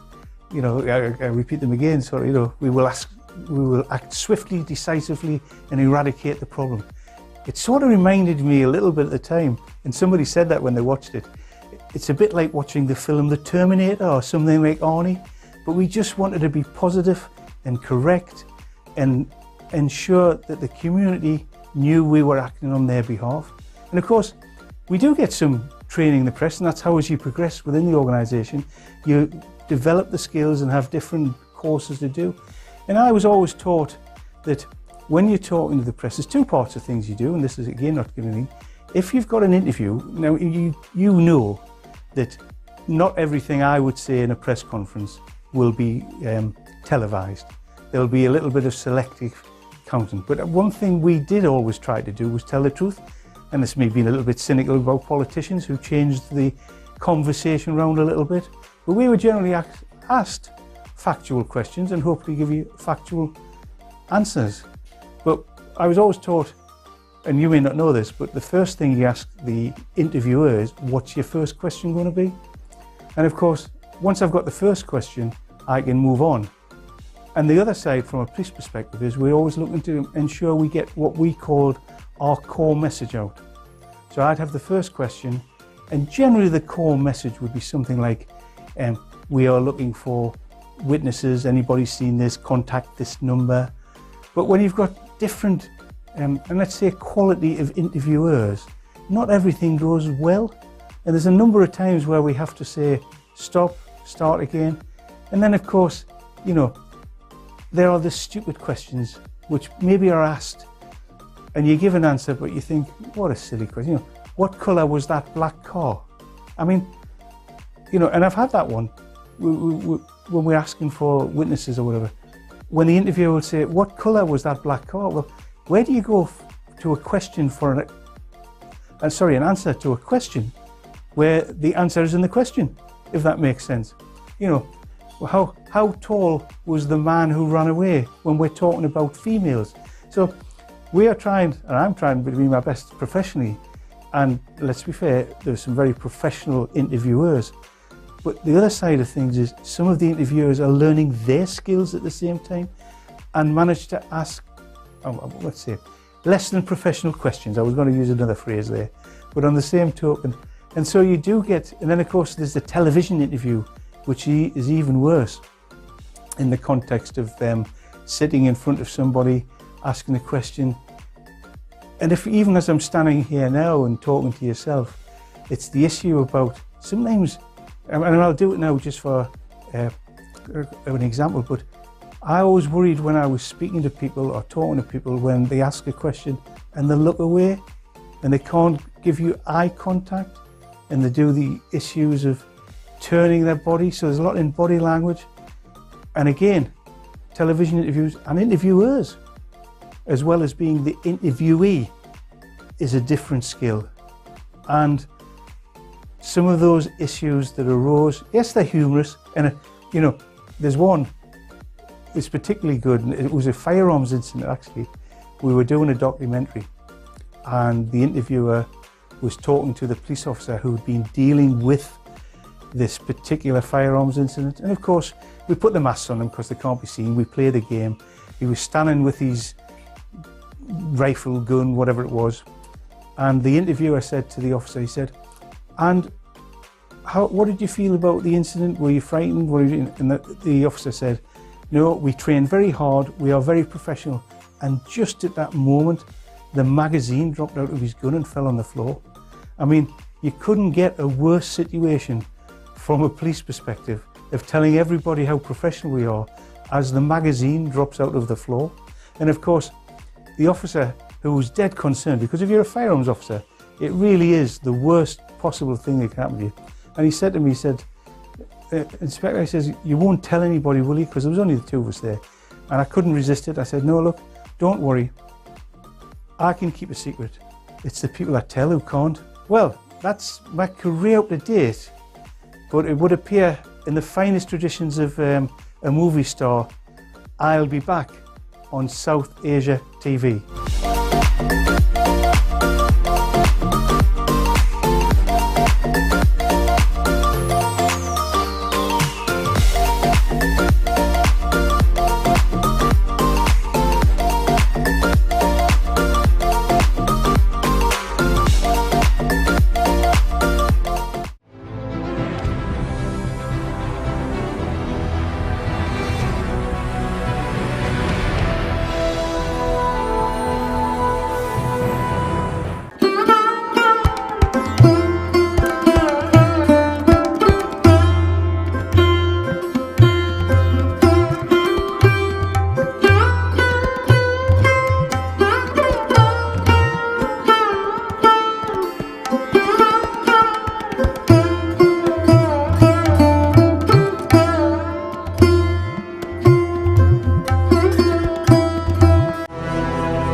के दूसरे शहरों की तरह ननकाना साहब में भी जो गर्मी का ज़ोर जारी है, पारा जो है 40 से 44 डिग्री सेंटीग्रेड तक पहुंच चुका है और महकमा मौसमियात की जानब से आइंदा जो चंद रोज़ है उसमें भी गर्मी की शिद्दत बढ़ने का इम्कान है। गर्मी की शिद्दत बढ़ने के साथ साथ जो हीट वेव है इसमें भी काफ़ी इजाफा हो गया है। तिब्बी माहिरीन के मुताबिक इस गर्मी की शिद्दत से बचने के लिए लोग घरों से कम निकलें। अगर निकलना मजबूरी हो तो सर ढाँप कर निकलें। 12 बजे से लेकर 4 बजे के दरमियान बच्चे और बुजुर्ग भी घरों से कम निकलें। दूसरी जानब महकमा तलीम की जानब से 28 मई से सरकारी स्कूलों में तातीलात का ऐलान भी कर दिया गया है, जबकि रेस्क्यू 11, 22 और महकमा सेहत के अमले को भी हाई अलर्ट रहने के अहकाम जारी कर दिए गए हैं।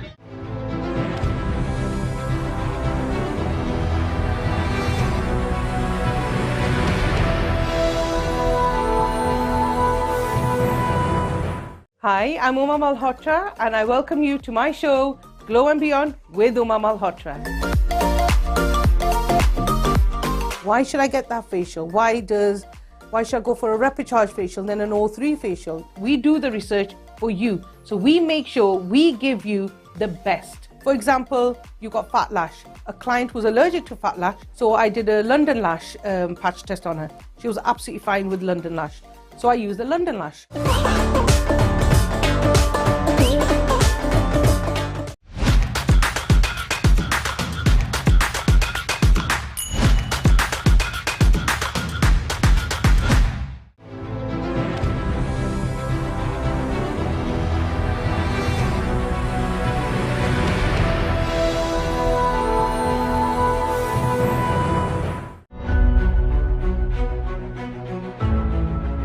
Hello and welcome to Business ABC. But the number one reason why businesses fail, whether they are starting or scaling or growing, is because of money.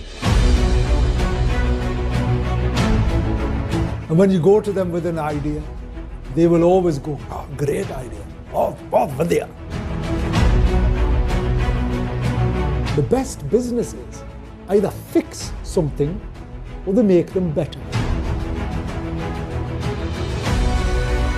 Where it's legal or where it's contract, take your time.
My name is Terence South.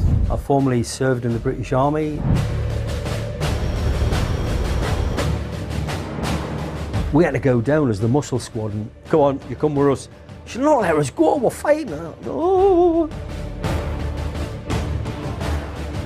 I could communicate, I had all the skills for the wirelesses, the radios. I could do that, that was no problem. I could do that blindfolded. Second World War, understood where you were and what you were doing, where your head was.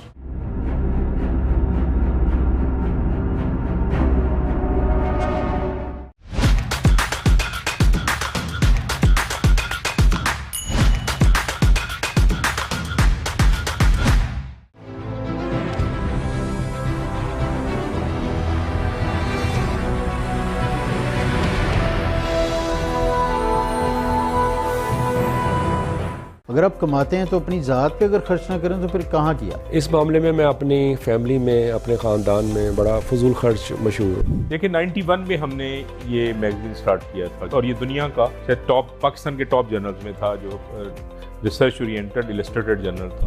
हम कम अज़ कम अब जो है 77 साल बाद हम एक कौम इकट्ठे हो जाए। हमारे दौर के अंदर 34 अरब डॉलर रेमिटेंस जो था ओवरसीज पाकिस्तानी भेज रहे थे। कादिर रहमतुल्लाह अलैह फरमा गए हैं कि काम का टाइम बढ़ाएं, काम करें। आप यकीन करें कि नॉर्दर्न एरिया के पैकेजेस इतने ज़्यादा है, अभी पाकिस्तानियों ने नॉर्दर्न एरिया को भी नहीं अभी इतना एक्सप्लोर किया।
आप लोगों ने पहले भी आवाज़ उठाई इस्लामाबाद में गैर, बिजली के ख़िलाफ़, महंगाई के ख़िलाफ़, तो आप लोगों की आवाज़ सुनी नहीं गई। देखिए जमात इस्लामी ने महंगाई के ख़िलाफ़ और ख़ास तौर पर बिजली के बिलों में होश रुबा इजाफे के ख़िलाफ़ हमने आवाज़ बुलंद की थी। 300 यूनिट तक का उन्होंने कहा था कि हम सोलर सिस्टम देंगे। हाँ जी। कराची में, सिंध में देना शुरू किया हुआ, वहाँ वो हमारी हुकूमत है, पूरे पाकिस्तान में हमारी हुकूमत नहीं है। टैक्स देना हर शख्स की जिम्मेदारी है, हर ताजिर की जिम्मेदारी है।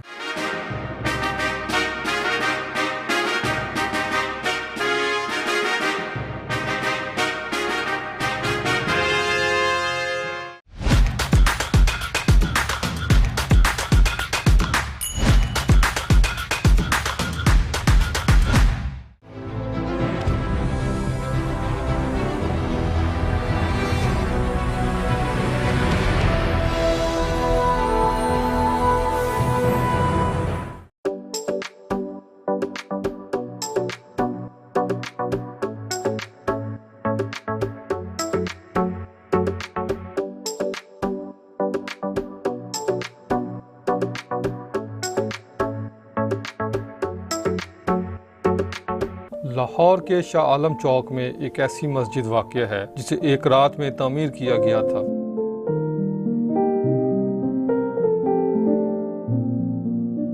इस मस्जिद के इतनी कलील वक्त में तामीर की वजह और वाक़या भी इंतहाई दिलचस्प और ईमान अफरोज है। इस मस्जिद के बारे में इल्लामा इकबाल ने यह शेर मौजू किया था, मस्जिद तो बना दी शब भर में इमा की हरारत वालों ने, मन अपना पुराना पापी है बरसों में नमाजी बन न सका। तारीख बताती है कि अंग्रेज़ों के दौर में इस मकाम से एक मुसाफिर का गुजर हुआ और उसने यहाँ नमाज अदा की, जबकि ये इलाका इस वक्त हिंदुओं की अक्सरियत का हामिल था। हिंदुओं को ये बर्दाश्त न हुआ और उन्होंने हंगामा राई शुरू कर दी। मामला जब अदालत तक जा पहुंचा और वहां हिंदुओं का मौक़िफ़ था कि इस जगह पर मंदिर तामीर होगा, जबकि मुसलमान यहां मस्जिद तामीर करना चाहते थे। इस मौका पर मुसलमानों के वकील ने इन्हें तजवीज़ दी کہ اگر وہ یہاں صبح فجر سے پہلے مسجد تعمیر کر لیتے ہیں تو کیس کا فیصلہ ان کے حق میں ہو جائے گا۔ یہ سننا تھا کہ مسلمانوں نے گاما پہلوان کی قیادت میں راتوں رات مسجد تعمیر کرنے کا فیصلہ کیا، اور جس مسلمان کے پاس جو سامان تھا اس نے وہ مسجد کی تعمیر کے لیے وقف کر دیا، یہاں تک کہ خواتین رات بھر اپنے سروں پر پانی رکھ کر لاتی رہیں تاکہ مسجد کی تعمیر ممکن ہو سکے۔ دوسری جانب مسجد کی تعمیر مکمل ہونے کے بعد عدالت نے بھی مسلمانوں کے حق میں فیصلہ سنا دیا۔ یہ مسجد 1917 میں تعمیر کی گئی اور اس کا نام مسجد شبر رکھا گیا۔ یہ مسجد 3 مرلہ کے رقبہ پر تعمیر ہے۔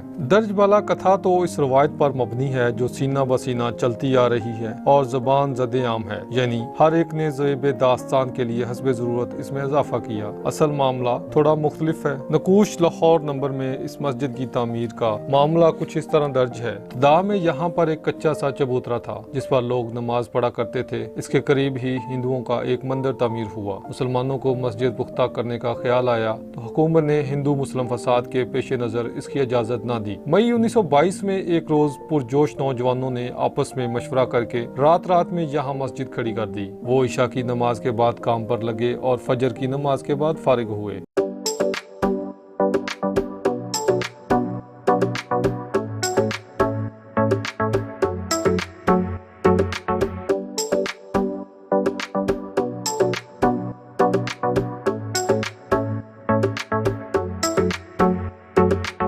بسم اللہ الرحمن الرحیم۔ 1917 کی بات ہے کہ یہاں سے ایک مسلمان کا گزر ہوا، اس نے یہاں پہ نماز ادا کر دی کہ جو سارا علاقہ تھا ہندوؤں کی اکثریت کا حامل تھا، تو ہندوؤں نے یہ کہنا شروع کر دیا کہ مسلمان نے ہمارے علاقے میں آ کے نماز کیوں ادا کی ہے، اور وہ اس میں یعنی مسلمان کا نماز پڑھنا برداشت ہوا، ہندو یہ کہنے لگے ہم یہاں پہ مندر بنائیں گے۔ اور جب مسلمانوں کو پتہ چلا کہ ہندوؤں کا صرف ایک مسلمان کا نماز پڑھنا بھی برداشت نہیں ہو رہا اور صرف اس بات کے اوپر وہ کہہ رہے ہیں کہ ہم یہاں پہ مندر بنائیں گے، تو مسلمانوں نے بھی کہنا شروع کر دیا کہ ہم یہاں پہ مسجد بنائیں گے۔ مسلمانوں اور ہندوؤں کا آپس میں جو ہے نا تنازع شروع ہو گیا، لڑائی ہوتے ہوتے بات اس وقت کی عدالت تک چلی گئی۔ تو اس وقت کی عدالت کے جو جج صاحب ہیں انہوں نے کہا کہ میں صبح جگہ کا معائنہ کر کے پھر اس کے بعد اس کے حق میں فیصلہ دوں گا۔ تو جب صبح جج نے معائنے کے لیے آنا تھا تو مسلمانوں کے جو وکیل تھے انہوں نے مسلمانوں کو مشورہ دیا کہ اگر آپ راتوں رات اس مسجد کو تعمیر کر دیں تو ہو سکتا ہے یہ فیصلہ آپ کے حق میں ہو جائے۔ تو مسلمانوں نے جو آپس میں مشاورت کی اور مشاورت کرنے کے بعد جو ہے نا پھر ان نے یہ طے کیا کہ ہم گاما پہلوان سے درخواست کرتے ہیں کہ وہ آئیں اور اگر وہ ہماری سرپرستی کریں تو ہم ایک رات میں مسجد بنا سکتے ہیں۔ تو ہندوؤں کی چونکہ یہاں پہ اکثریت تھی، ان کا جو ہے نا لڑائی جھگڑے کا بھی خوف تھا، خدشہ تھا کہ لڑائی جھگڑا نہ ہو جائے۔ تو پھر جب گاما پہلوان کے پاس مسلمانوں کے جو ہے نا ایک وفد گیا اور انہوں نے جا کے ان سے ریکویسٹ کی کہ اگر آپ ہماری سرپرستی کریں، ہماری نگرانی کریں تو ہم جو ہے نا یہاں پہ ایک مسجد بنانا چاہتے ہیں اور صبح اس طرح جج نے آنا ہے اور فیصلہ ہونا ہے اس کے حق میں۔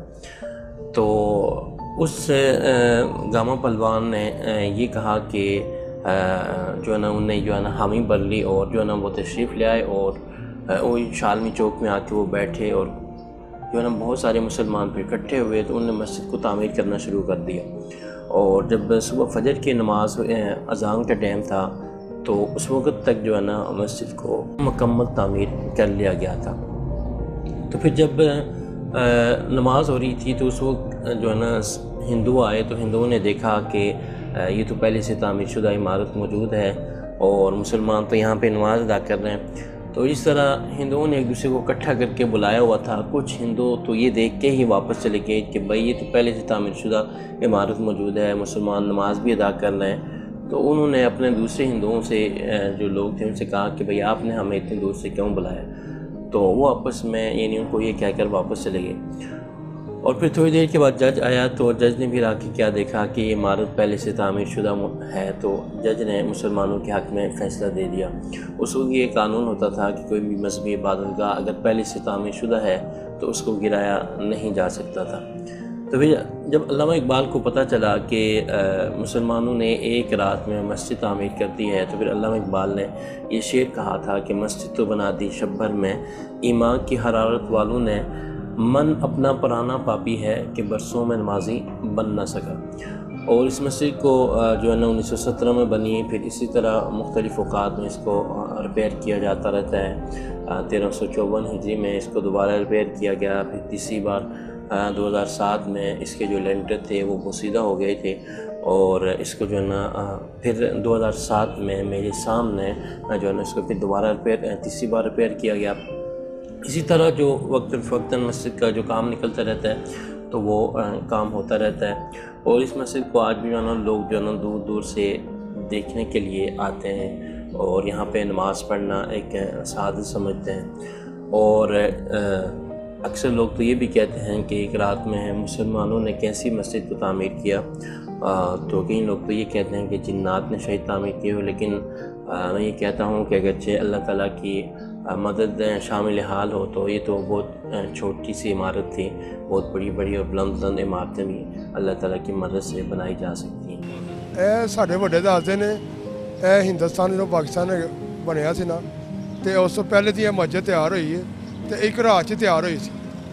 ਇਹ ਜਿਹੜੀ ਹੈਗੀ ਨਾ ਇਹ ਮਸਜਿਦ ਨਾ ਤਿਆਰ ਹੁੰਦੀ ਤੇ ਇੱਥੇ ਮੰਦਿਰ ਤਿਆਰ ਹੋਣਾ ਸੀ।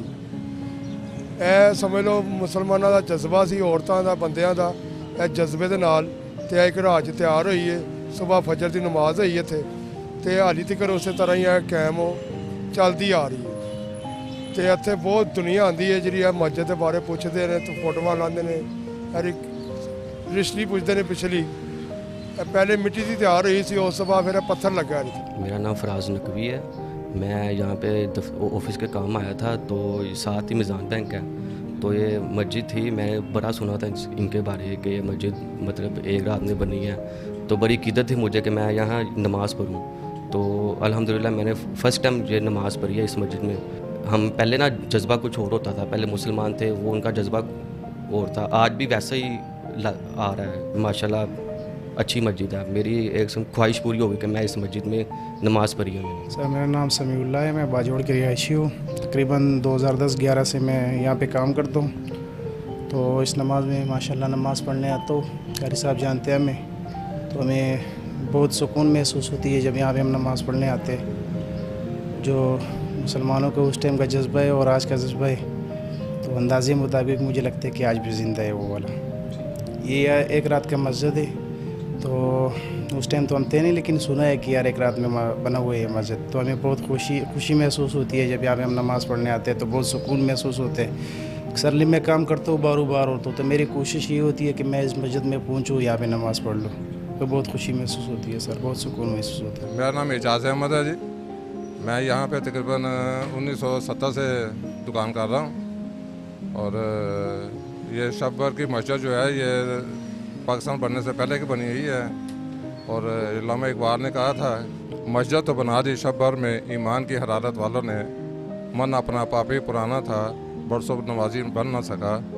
बहरहाल ये मस्जिद बहुत पुरानी है, और उसके सामने ये जहाँ पे मैं खड़ा हूँ इस वक्त, ये मोती मंदिर है। इंदिरा गांधी के दादा का, नेहरू का मंदिर था। और मस्जिद जो थी वो इसके मुकाबले में बनी थी। उन्होंने कहा था कि यहाँ पे मस्जिद नहीं है, तो रातों रात ही तकरीबन 24 घंटों में ये मस्जिद तैयार हो गई थी। पाकिस्तान बनने से पहले की मस्जिद है ये, और अब आज आपने भी देख लिया है। और मस्जिद उसी हालत में जैसे पुरानी पहले थी, वैसी की वैसी मस्जिद आज भी वैसी की वैसे ही है। यहाँ पे उस वक़्त मुसलमानों की हुकूमत नहीं थी, हिंदुओं की हुकूमत थी। यहाँ पे ये जिस जगह मैं खड़ा हूँ यहाँ पे मंदिर था, और मंदिर के सामने जो है ना जगह थी एक, वहाँ पे अपना गामा पहलवान था। और यहाँ से कहते थे कि मस्जिद जब बनाई गई है ना, रात को शुरू की है 4 बजे इशा के बाद शुरू हुई है, और सुबह अज़ानों के फजर की नमाज जब हुई है ना तो मस्जिद तैयार हो गई थी। लोहारी यहाँ से लेकर ना तो अपना दिल्ली दौरे तक ईंटों की लाइन लगी हुई थी लोगों की। उन्होंने पत्थर ला के एकदम मतलब रातों रात मस्जिद बनाई थी ये। और एक रात में ये मस्जिद सुबह उन्होंने मुआयना करना था, अंग्रेज़ ने आकर मुआयना करना था, अदालत ने आकर मुआयना करना था कि ये मस्जिद यहाँ पे जगह है कि नहीं। सुबह आई तो देखा तो हाँ मस्जिद की जगह मौजूद थी, मस्जिद बनी हुई थी उस वक्त। उसने डिक्लेयर किया था कि हाँ मस्जिद ठीक है, मस्जिद की जगह ठीक है। मेरा नाम जी शहजाद अब्दुल हमीद है जी, और मैं अंदरून लाहौर का रहने वाला हूँ, रहायशी हूँ। जद्दी पुश्ती लोग हैं, हम इधर के रहने वाले। तो ये जो मस्जिद है, आप इसके बारे में, मैं जो हमारे बुज़ुर्गों ने हमारे बाप दादा ने जो बताया, ये एक तारीखी मस्जिद है, बहुत ज़्यादा तारीखी मस्जिद है। असल में ये जब इंडिया और पाकिस्तान इकट्ठे थे, सारे लोग ये इकट्ठे थे, तो उस वक्त ये मुसलमानों ने कहा कि ये मस्जिद है, हिंदू कहते थे ये मंदिर है। तो उस वक्त की ब्रिटिश गवर्नमेंट थी, अल्लामा इकबाल साहब थे, कायद-ए-आज़म मोहम्मद अली जिन्ना साहब थे, वो वकील थे। तो उन लोगों की मुशावरत से और लोगों की मुशावरत की वजह से ब्रिटिश गवर्नमेंट ने कहा कि ये सुबह आकर देखेंगे ये क्या है, मंदिर है, मस्जिद है, क्या सिलसिला है। तो मुसलमानों में आपको पता ही है क्या जज्बा होता है। ये आपने जब इस्लाम की बात पे आता है तो वो अल्लाह के हुक्म से फिर और बन जाता है मसला। तो फिर लोगों ने यकदम अल्लाह की मदद से एक रात में खड़ी हो गई थी। ये तारीखी बात है। ये भी ये मस्जिद शब्बर एक रात वाली मशहूर है पूरी वर्ल्ड में। इधर से बड़े बड़े सियाह आए हैं, बड़े बड़े लोग आए हैं। मैं इधर मेरा काम है ये कबाड़ वगैरह का, तो मुझे 25 साल से ऊपर हो गए शौक में, 25 साल से ऊपर मुझे हो गए। तो बाप दादा ने बताया, तारीख ने बताया, ये एक तारीखी मस्जिद है, अल्लाह पाक की दी हुई एक नेमत है। तो खुदा की मदद से उस वक़्त के लोगों ने ईमान था, जज्बा था, उस वजह से ये एक रात में तमीर हो गई है। इस वजह से इसको एक मस्जिद शब्बर अलमशहूर एक रात वाली मस्जिद शालमी चौक कहते हैं। मट्टी और गारे का दौर था, वो मट्टी और गारे के ज़रिए उन्होंने ये इसको तमीर कर दिया अल्लाह पाक की रहमत से, नबी पाक के सदक़े। तो ये ना मतलब कि खड़ी हो गई। सुबह आके देखा जब गवर्नमेंट ने, तो ये मस्जिद थी। फजर के ज़ान इन्होंने दे दी मुसलमानों ने। तो जैसे हिंदू पहले सोए रहे थे, उस वक्त भी अल्लाह के हुक्म से वे सोए हुए थे।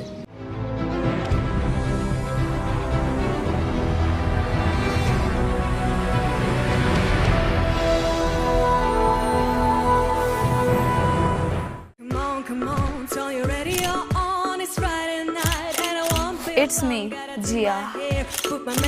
This is my street vibes.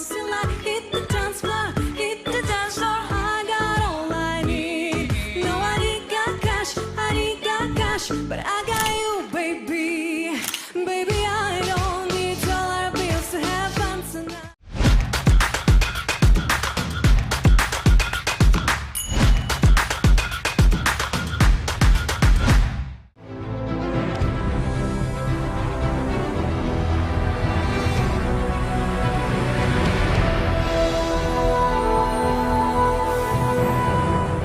Hello, Dr. Anand here to tell you about unleashing your inner power.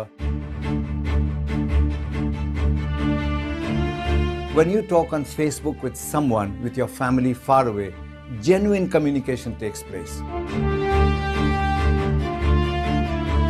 Just look after yourself and grow in power and grow in finance and grow in status. If you stay in your comfort zone, you'll never find out who you are.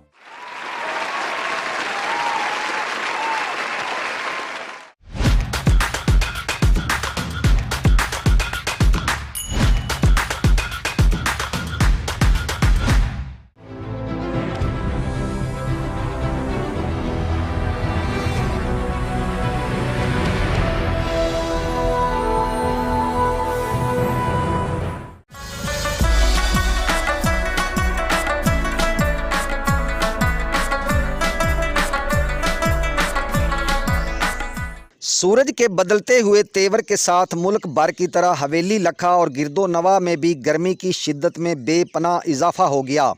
गर्मी की शिद्दत की वजह से शहरियों ने हवेली लखा road अड्डा हेड सुलेमान की, जिसे मुल्तान दिल्ली रोड भी कहा जाता है, सड़क किनारे लगे घने दरख्तों की छाँव के नीचे कायम मशरूबात पॉइंट का रुख कर लिया, जहाँ पर मुख्तलिफ़ किस्म की मशरूबात के पॉइंट कायम हैं।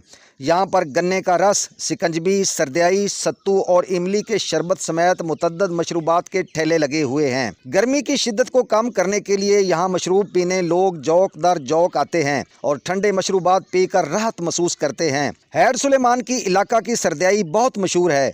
جس میں بادام، خشخاش، سونف، زیرہ، چھوٹی الائچی، 4 مغز اور دیگر اشیاء ملا کر تیار کی جاتی ہے، جو پینے والوں کے لیے خوش ذائقہ ہونے کے ساتھ گرمی کی شدت کم کر کے دل کو سکون، ٹھنڈک اور راحت بخشتی ہے۔ رپورٹ شاد سعید وٹو، نمائندہ South Asia, Global TV, head Suleman کی حویلی لکھا۔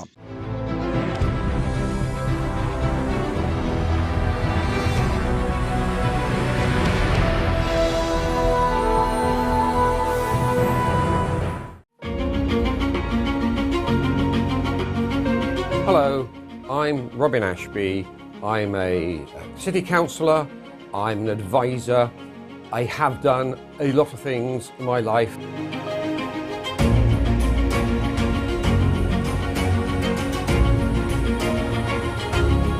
Mix some hot Chileans, cool Jamaicans, Dominicans, Trinidadians and Bajans, with some Ethiopians, Chinese, Vietnamese and Sudanese. There were 282,000 people who came here to study. We can absolutely understand that first generation come here and they're in a strange land where they have to learn new customs and it's cold as well.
السلام علیکم ناظرین، pod cost کی ایک اور نئے episode کے ساتھ میں احسن ترمزی آپ کی خدمت میں حاضر ہوں۔ آج کے ہمارے مہمان بڑے سینئر سیزن پولیٹیشین، نون لیگ سے تعلق، اور بہت سے الیکشن جیت چکے ہیں، ایم این اے رہ چکے ہیں، منسٹر رہ چکے ہیں۔ بڑی ان کی کنٹریبیوشن ہے، بڑی لمبی چوڑی سی وی ہے۔ شیخ روحیل اصغر صاحب، سر تھینک یو سو مچ۔ ان سے بات کرتے ہیں، ان سے غیر روایتی بات کریں گے، ان سے پوچھیں گے پاکستان کا، پاکستان کے مسائل کا، لیڈرشپ کا، اپوزیشن کا، ہر طرح کی بات کریں گے. تو آئیے ان سے سوالات کا سلسلہ شروع کرتے ہیں. سر سب سے پہلے تھینک یو سو مچ. سر پہلا سوال ہر انسان اوورسیز پاکستان پوچھنا چاہتا ہے، ہماری کسی بھی پارٹی کے انٹر پارٹی الیکشن اتنے تگڑے نہیں ہوتے اور ہم اسی پارٹی کے بیس پر پورے ملک میں ایک بھرپور سیاسی نظام لے کے آنا چاہتے ہیں. بات مجھے ابھی تک آپ کی اس بات کو کلیئر نہیں کر پایا. سر ہمارے ہاں نون لیگ کی پارٹی میں میاں صاحب یا ان کے فیملی سے ہی بندہ آئے گا. عمران خان کی پارٹی عمران خان کی ہے. جب ہماری پارٹی کے انٹر الیکشن میں کوئی ایسا کینڈیڈیٹ کھڑا ہی نہیں ہو سکتا ان کے مقابلے میں، جب وراثتی سسٹم ہی چلتا رہے گا. یہ میں آپ کو گزارش کروں سر، بہت مرتبہ یہ سوال کیا گیا اور میں نے اس کا سوال کا جواب بہت مرتبہ دیا ہے. سر یہ ان کا قصور نہیں ہے، یہ عوام کا قصور ہے. اگر آپ سمجھتے ہیں، لوگ سمجھتے ہیں کہ یہ سسٹم ٹھیک نہیں ہے تو اس کے خلاف ووٹ دیں. اب پیچھا بھی تو نہیں کرتے ہیں نا، آپ کیسے ان کے خلاف بات کر سکتے ہیں؟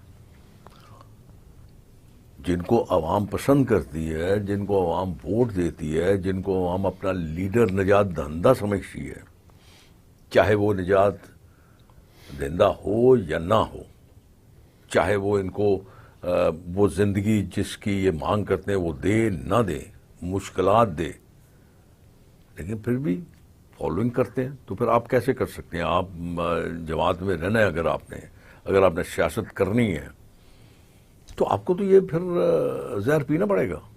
سر پڑھا لکھا وہ آپ ماشاء اللہ بہت سیزنڈ اور سینئر پولیٹیشین، آپ نے آنکھوں سے بہت کچھ دیکھا ہوا ہے.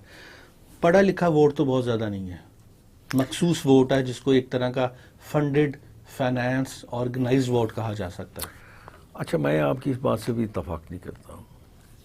پڑھے لکھے ہونے سے مراد یہی ہے نا آپ کی کہ کسی بی اے کیا ہو، کسی نے ایم اے کیا ہو، ایف ایل کیا ہوگا، سی ایس ایس کا امتحان دیا ہو، انجینئر ہو، ڈاکٹر ہو، آئی ٹی اسپیشلسٹ ہو، یہی ہے نا؟ جی جی. نہیں، آپ کا جو ان پڑھ طبقہ ہے نا، ان سے زیادہ سمجھدار کوئی ہو ہی نہیں سکتا.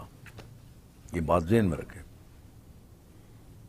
یہ ایک متھ بنی ہوئی ہے، ایک ایسے خام خواہ آپ نے ایک چیز بنا لی ہے کہ بس ایک پڑھا لکھے آدمی جو ہیں وہ بھی تو غلطیاں کرتے ہیں اور بڑی فحش غلطیاں کرتے ہیں. جو ان پڑھ آدمی ہے وہ اپنے لیے بہترین فیصلہ کرتا ہے. اور یہ جو ابھی آپ نے اس سے پہلے جو سوال کیا تھا نا، یہ وہی طبقہ ہے جس نے یہ فیصلہ کیا ہوا ہے کہ وہ عمران کو ووٹ دیں گے، وہ آصف زرداری کو ووٹ دیں گے، وہ میاں نواز شریف کو ووٹ دیں گے، وہ فضل الرحمان کو ووٹ دیں گے، وہ تحریک لبیک کو ووٹ دیں گے. آپ ایک انڈیپینڈنٹ الیکشن لڑ کے دیکھ لیجیے. آپ بہت پڑھے لکھے ہیں، بڑے انٹلیکچوئل ہیں، آپ بڑے سمجھدار ہیں، آپ بڑا درد رکھتے ہیں، آپ کہیں بھی اسٹینڈ نہیں کریں گے.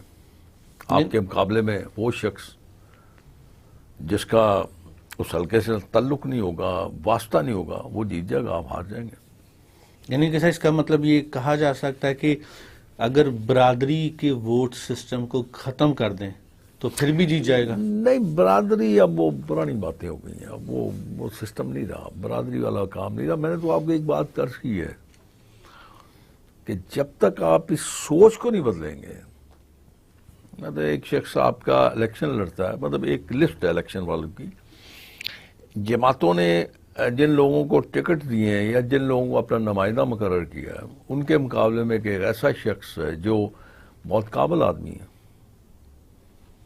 میرا نہیں خیال کہ وہ اپنے گھر والوں کو ووٹ لے سکے. تو پھر ثابت یہ ہے کہ صرف اور صرف وہ جماعتیں جو شخصی جماعتیں ہیں، جن کے سپورٹر عوام ہیں، ان کے علاوہ سر باہر اس طرح ہوتا ہے کہ مثلا کونسلر کے لیے ہمارے ایک صاحب کھڑے ہوئے تو انہوں نے ایک حلقہ چنا. حلقہ چننے کے بعد ان کو کہا گیا کہ آپ 2 سال اس حلقے کی خدمت کریں، آپ چنیے، آپ خدمت کریے، اس کے بعد آپ یہاں سے کھڑے ہوئیے. نارملی ویسٹرن جتنی بھی دنیا اس میں یہ سسٹم ہے. پاکستان ایک واحد ہے جہاں پر اینڈ پر سروے کروا کے جو پارٹی کا جو صدر ہوتا ہے وہ لوگوں کے حلقے بدل دیتا ہے. صدر نہیں بدل سکتا جب تک آپ کا الیکشن کمیشن اس کے ساتھ نہ مل جائے. इलेक्शन कमीशन की मर्जी के बगैर आप हल्का नहीं बदल सकते। सर ये मैनेज होता है। एक बात मैं आप डिलिमिटेशन की बात कर रहा हूँ, सही।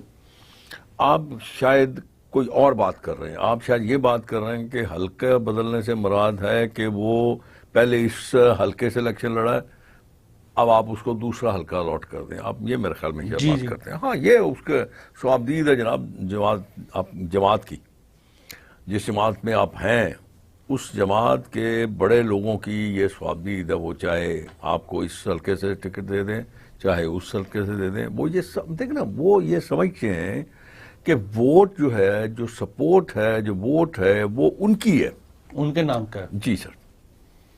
सर ये तो बड़ी एक अजीब बात है कि एक शख्स जिसने हल्के में आपकी खिदमत, आपका एक हिस्ट्री है, आप लोगों में जाते हैं, खुशी गमी में जाते हैं, काम करते हैं, आपने 15 साल एक जगह से जीते, तो फिर किस तरह एक बंदा किसी भी अपने नौ रतन के मशवरों पर ये रातों रात हल्का बदल सकता है? बस वो मैंने आपको अर्ज किया ना, ये चेंज नहीं हो सकता, सिस्टम चेंज नहीं हो सकता। जब तक ये सिस्टम है आपको उसमें रहना पड़ेगा।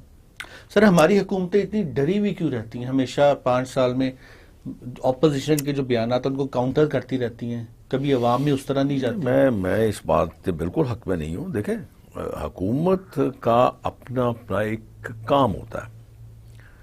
हुकूमत का सिर्फ यही काम नहीं है कि वो अपोजिशन के जवाब देती रहे, उसका एक पूरा एक सिस्टम होना चाहिए ना। एक ऐसा कमेटी हो या ऐसे लोग हों जो इस तरह के हों, जिनके कैलिबर ऐसा हो कि वो अपोजिशन के सवालात के जवाब दें। हुकूमत को अपना काम करना चाहिए। तो सर ये कैसे होगा? आप कभी देखते हैं यहाँ पर पता नहीं कि स्पोक्समैन आएंगे, सेपरेट पॉलिटिशियंस अपना मैंने काम तो पीछे भी एक दिन कहा था कि इस हुकूमत में मुझे यूं लगता है कि जो जिसके मुंह में आता है वो बोलता जा रहा है। हाँ जी, मैंने आपका बयान सुना था। मैं यही बार बार कहता हूं, पर कौन सुनता है यार? सुनता कोई नहीं है।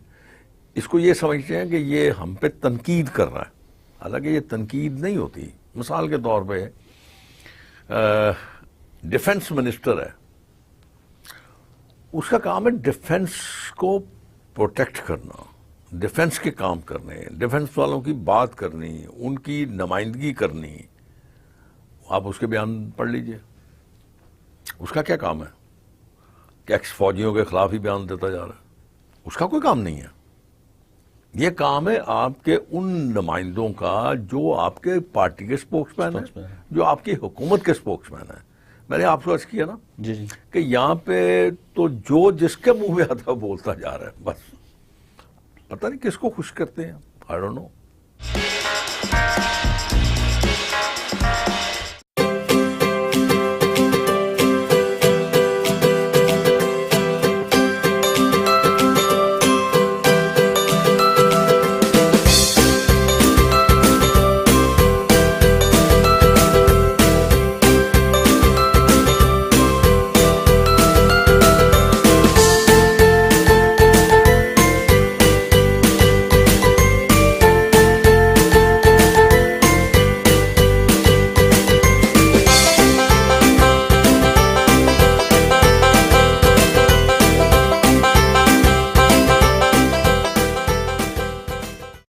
Hi, I'm Uma Malhotra and I welcome you to my show, Glow and Beyond with Uma Malhotra. Why should I get that facial? Why should I go for a Repicharge facial then an O3 facial? We do the research for you. So we make sure we give you the best. For example, you got fat lash. A client was allergic to fat lash, so I did a London lash patch test on her. She was absolutely fine with London lash. So I used the London lash.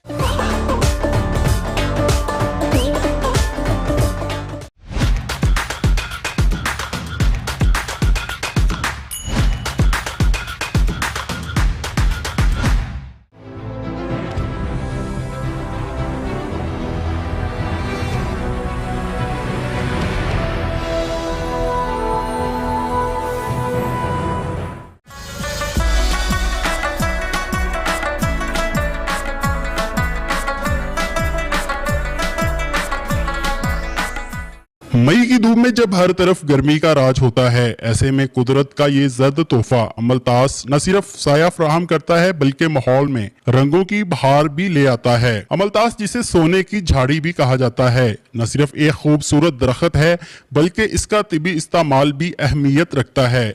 इसके फल जिसे मुकामी तौर पर सना कहा जाता है, कई यूनानी नुस्खों में बतौर दवा इस्तेमाल होते हैं। शहरियों का बात करते हुए कहना था कि जर्द रंग के फूल बहुत ही प्यारे लग रहे हैं। हम रोजाना खोली जाते हैं तो इन्हें देखते हैं तो दिल बाग बाग हो जाता है। हुकूमत को चाहिए कि ऐसे दरख्त ज्यादा से ज्यादा लगाए। ये जर्द रंग के फूल बहुत खूबसूरत हैं और सुबह के टाइम जब हम आते हैं तो कॉलेज में बहुत खूबसूरत लगते हैं और दोपहर के टाइम भी छाँव का इंतज़ाम करते हैं हमारे लिए।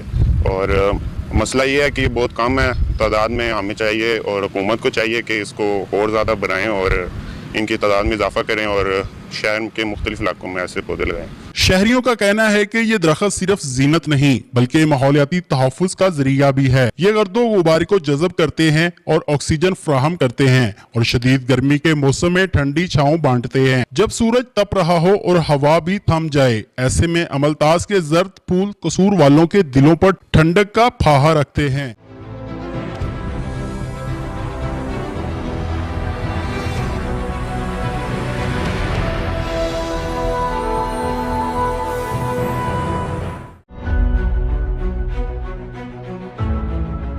Hello and welcome to Business ABC. But the number one reason why businesses fail, whether they are starting or scaling or growing, is because of money. And when you go to them with an idea, they will always go, "Oh, great idea. Oh, vadya." The best businesses either fix something or they make them better. Where it's legal or where it's contract, take your time.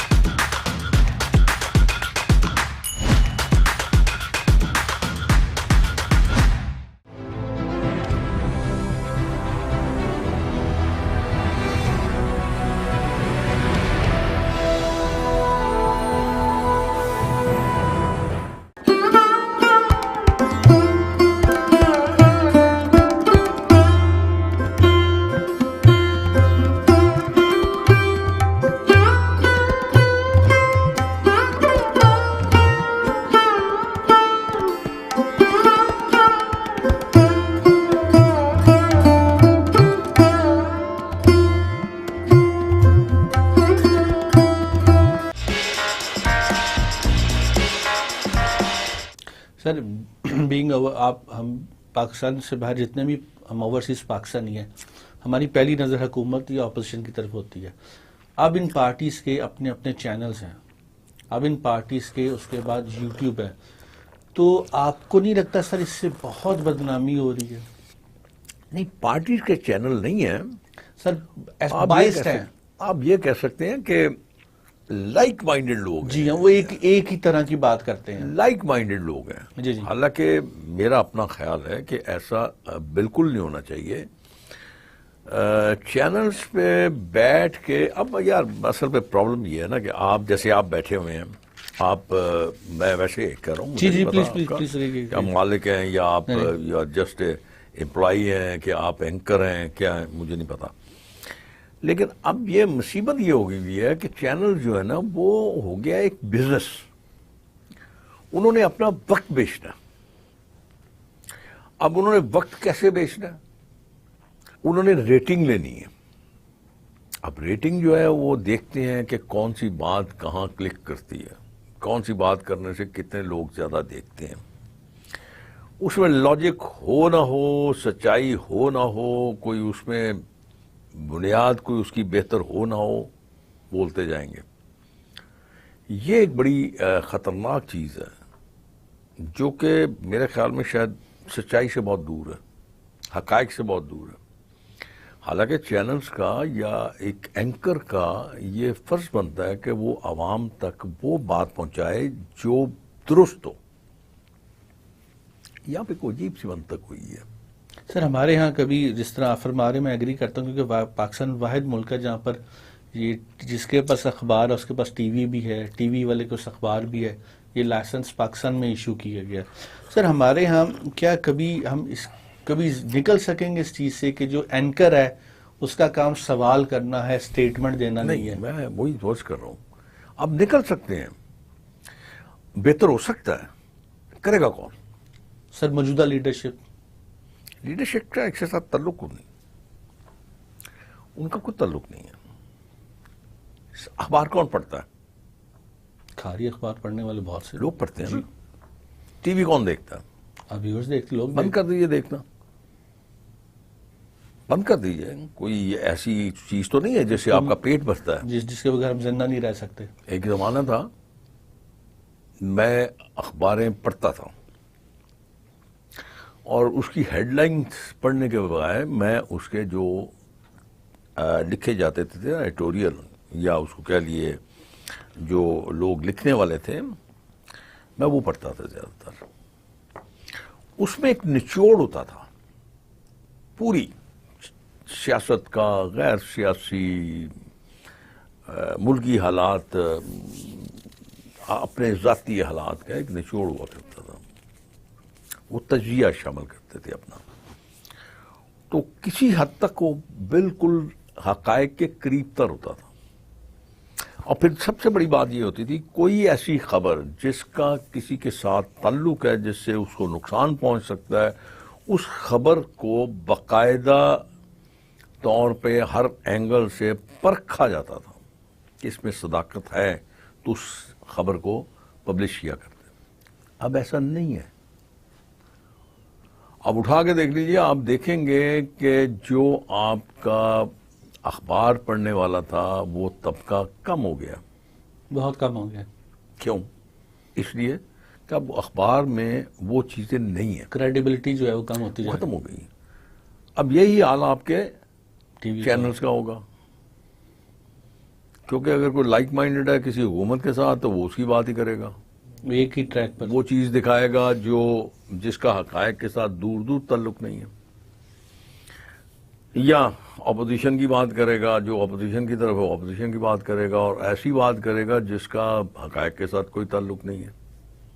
آپ کیجئے, support کیجئے, آپ مخالفت کیجئے, لیکن آپ ایسے لب و لہجوں کو استعمال کیجئے جو بہتر ہو, اخلاق کے دائرے سے گرا ہوا نہ ہو, کیونکہ آپ سے لوگ سیکھتے ہیں. بالکل صحیح.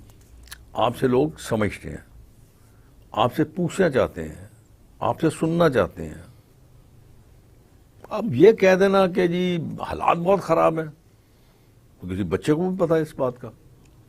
حالات درست کیسے ہو سکتے ہیں؟ ایسے لوگوں کو بلائیے. ہاں جی, اس میں آپ کا تجربہ بہت زیادہ ہے. بچپن سے ہم سنتے آ رہے ہیں کہ پاکستان اس وقت نازک موڑ سے گزر ہے, گزرتا جا رہا ہے, آپ فکر نہ کریں, گزرے گا, یہ چلتا رہے گا. اس کی وجہ نا, اس کی وجہ یہ ہے کہ آپ نے کچھ نہیں کرنا.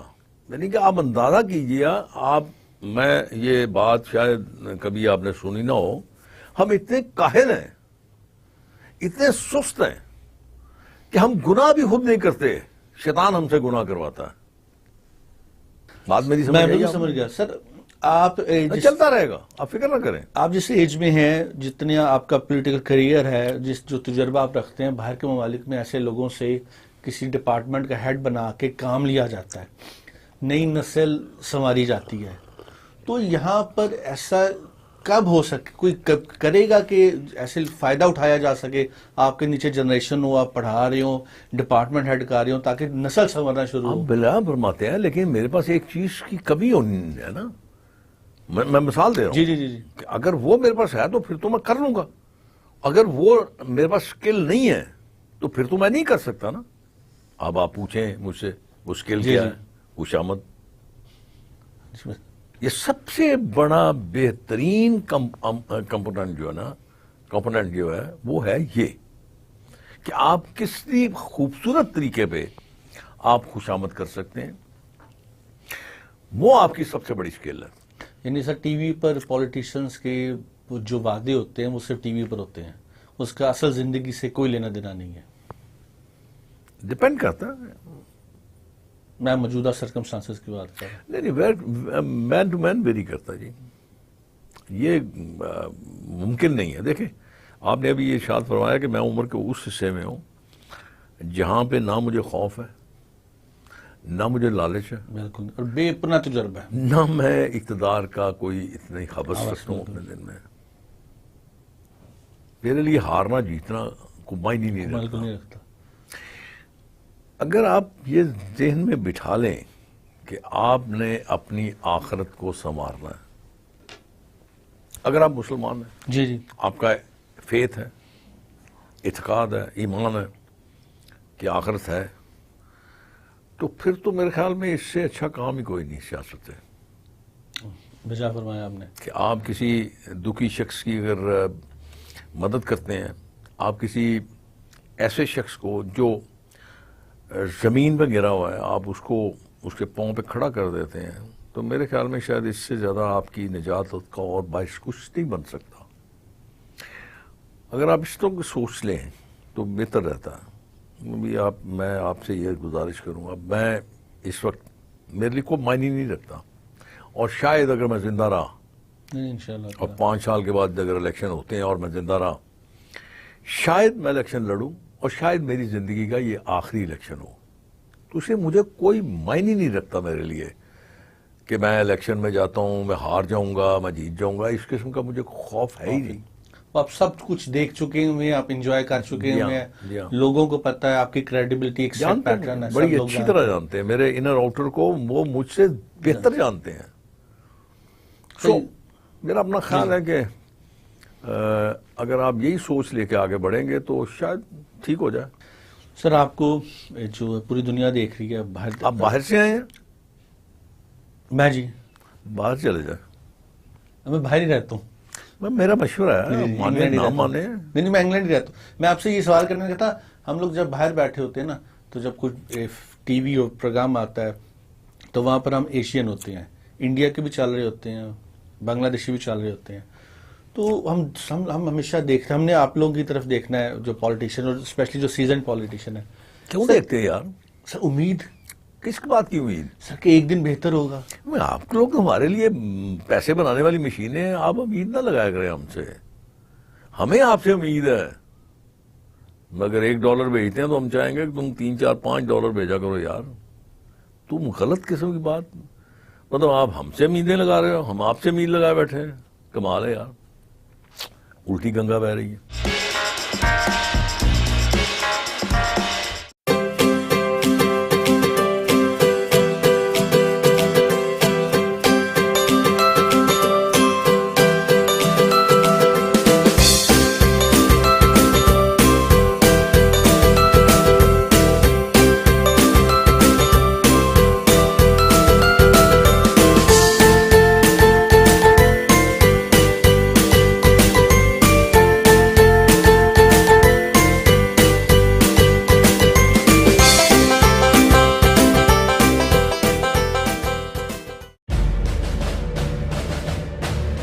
My name is Terence South. I formerly served in the British Army. We had to go down as the muscle squad and come on, you come with us. She said, not let us go, we're fighting. Oh. I could communicate, I had all the skills for the wirelesses, the radios. I could do that, that was no problem. I could do that blindfolded. Second World War, understood where you were and what you were doing, where your head was.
اگر آپ کماتے ہیں تو اپنی ذات پہ اگر خرچ نہ کریں تو پھر کہاں کیا؟ اس معاملے میں اپنی فیملی میں اپنے خاندان میں بڑا فضول خرچ مشہور ہوں. دیکھیں 91 میں ہم نے یہ میگزین سٹارٹ کیا تھا اور یہ دنیا کا ٹاپ پاکستان کے ٹاپ جرنلز میں تھا جو ریسرچ اورینٹڈ السٹریٹڈ جرنل تھا. ہم کم از کم اب جو ہے 77 سال بعد ہم ایک قوم اکٹھے ہو جائیں. ہمارے دور کے اندر 34 ارب ڈالر ریمیٹنس جو تھا اوورسیز پاکستانی بھیج رہے تھے. قائدین رحمۃ اللہ علیہ فرما گئے ہیں کہ کام کا ٹائم بڑھائیں, کام کریں. آپ یقین کریں کہ ناردرن ایریا کے پیکیجز اتنے زیادہ ہیں, ابھی پاکستانیوں نے ناردرن ایریا کو بھی نہیں ابھی اتنا ایکسپلور کیا.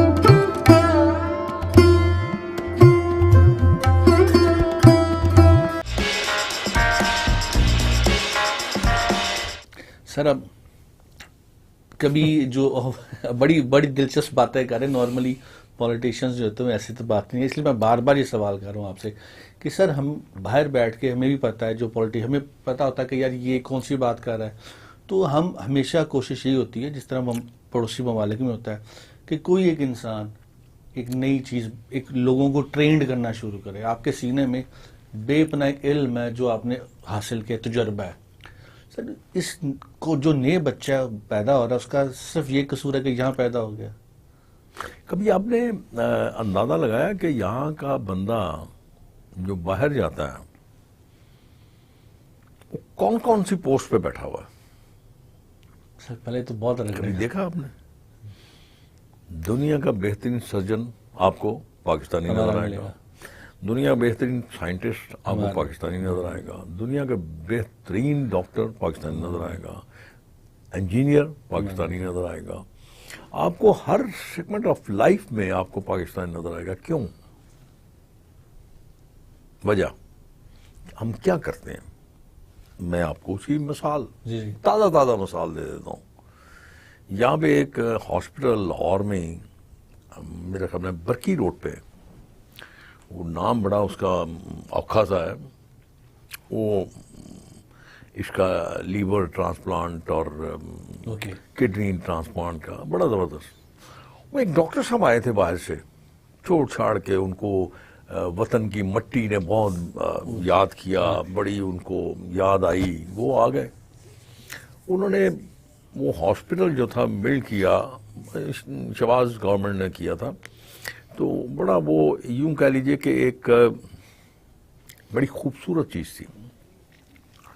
وہ ڈاکٹر صاحب نے وہ چلایا بڑا اچھی طرح, بڑا وہ تب کے, میں تو سنا ہی ہے میں نے, تب کے جو چیف جسٹس تھے ان کے ساتھ کوئی اختلاف ہو گیا, رول دیا اس بیچارے کو, روتا ہوا چلا گیا واپس. فائدہ اب جب آپ ایسے لوگوں کے ساتھ ایسا رویہ اختیار کرتے ہیں. اکبر بگٹی پاکستان کا بہت لائل تھا, نو ڈاؤٹ, اس میں کوئی دو رائے نہیں تھی. دو رائے نہیں ہے. کیا کیا آپ نے اس کے ساتھ؟ آپ ہمیشہ ایسے ہی کرتے ہیں اپنے موسروں کے ساتھ, تو کیوں آئے گا کوئی؟ اسی لیے تو میں نے آپ کو مشورہ دیا, کیوں آ گئے ہیں, یہ وہاں پہ کر لیا کیجئے یار, اور بہتر ہو گیا. ہمیں بلا لیا کیجئے غریب آدمی کو وہیں پہ, آپ کے پاس کوئی پیسے کی کمی ہے وہاں پہ. سر اس کا مطلب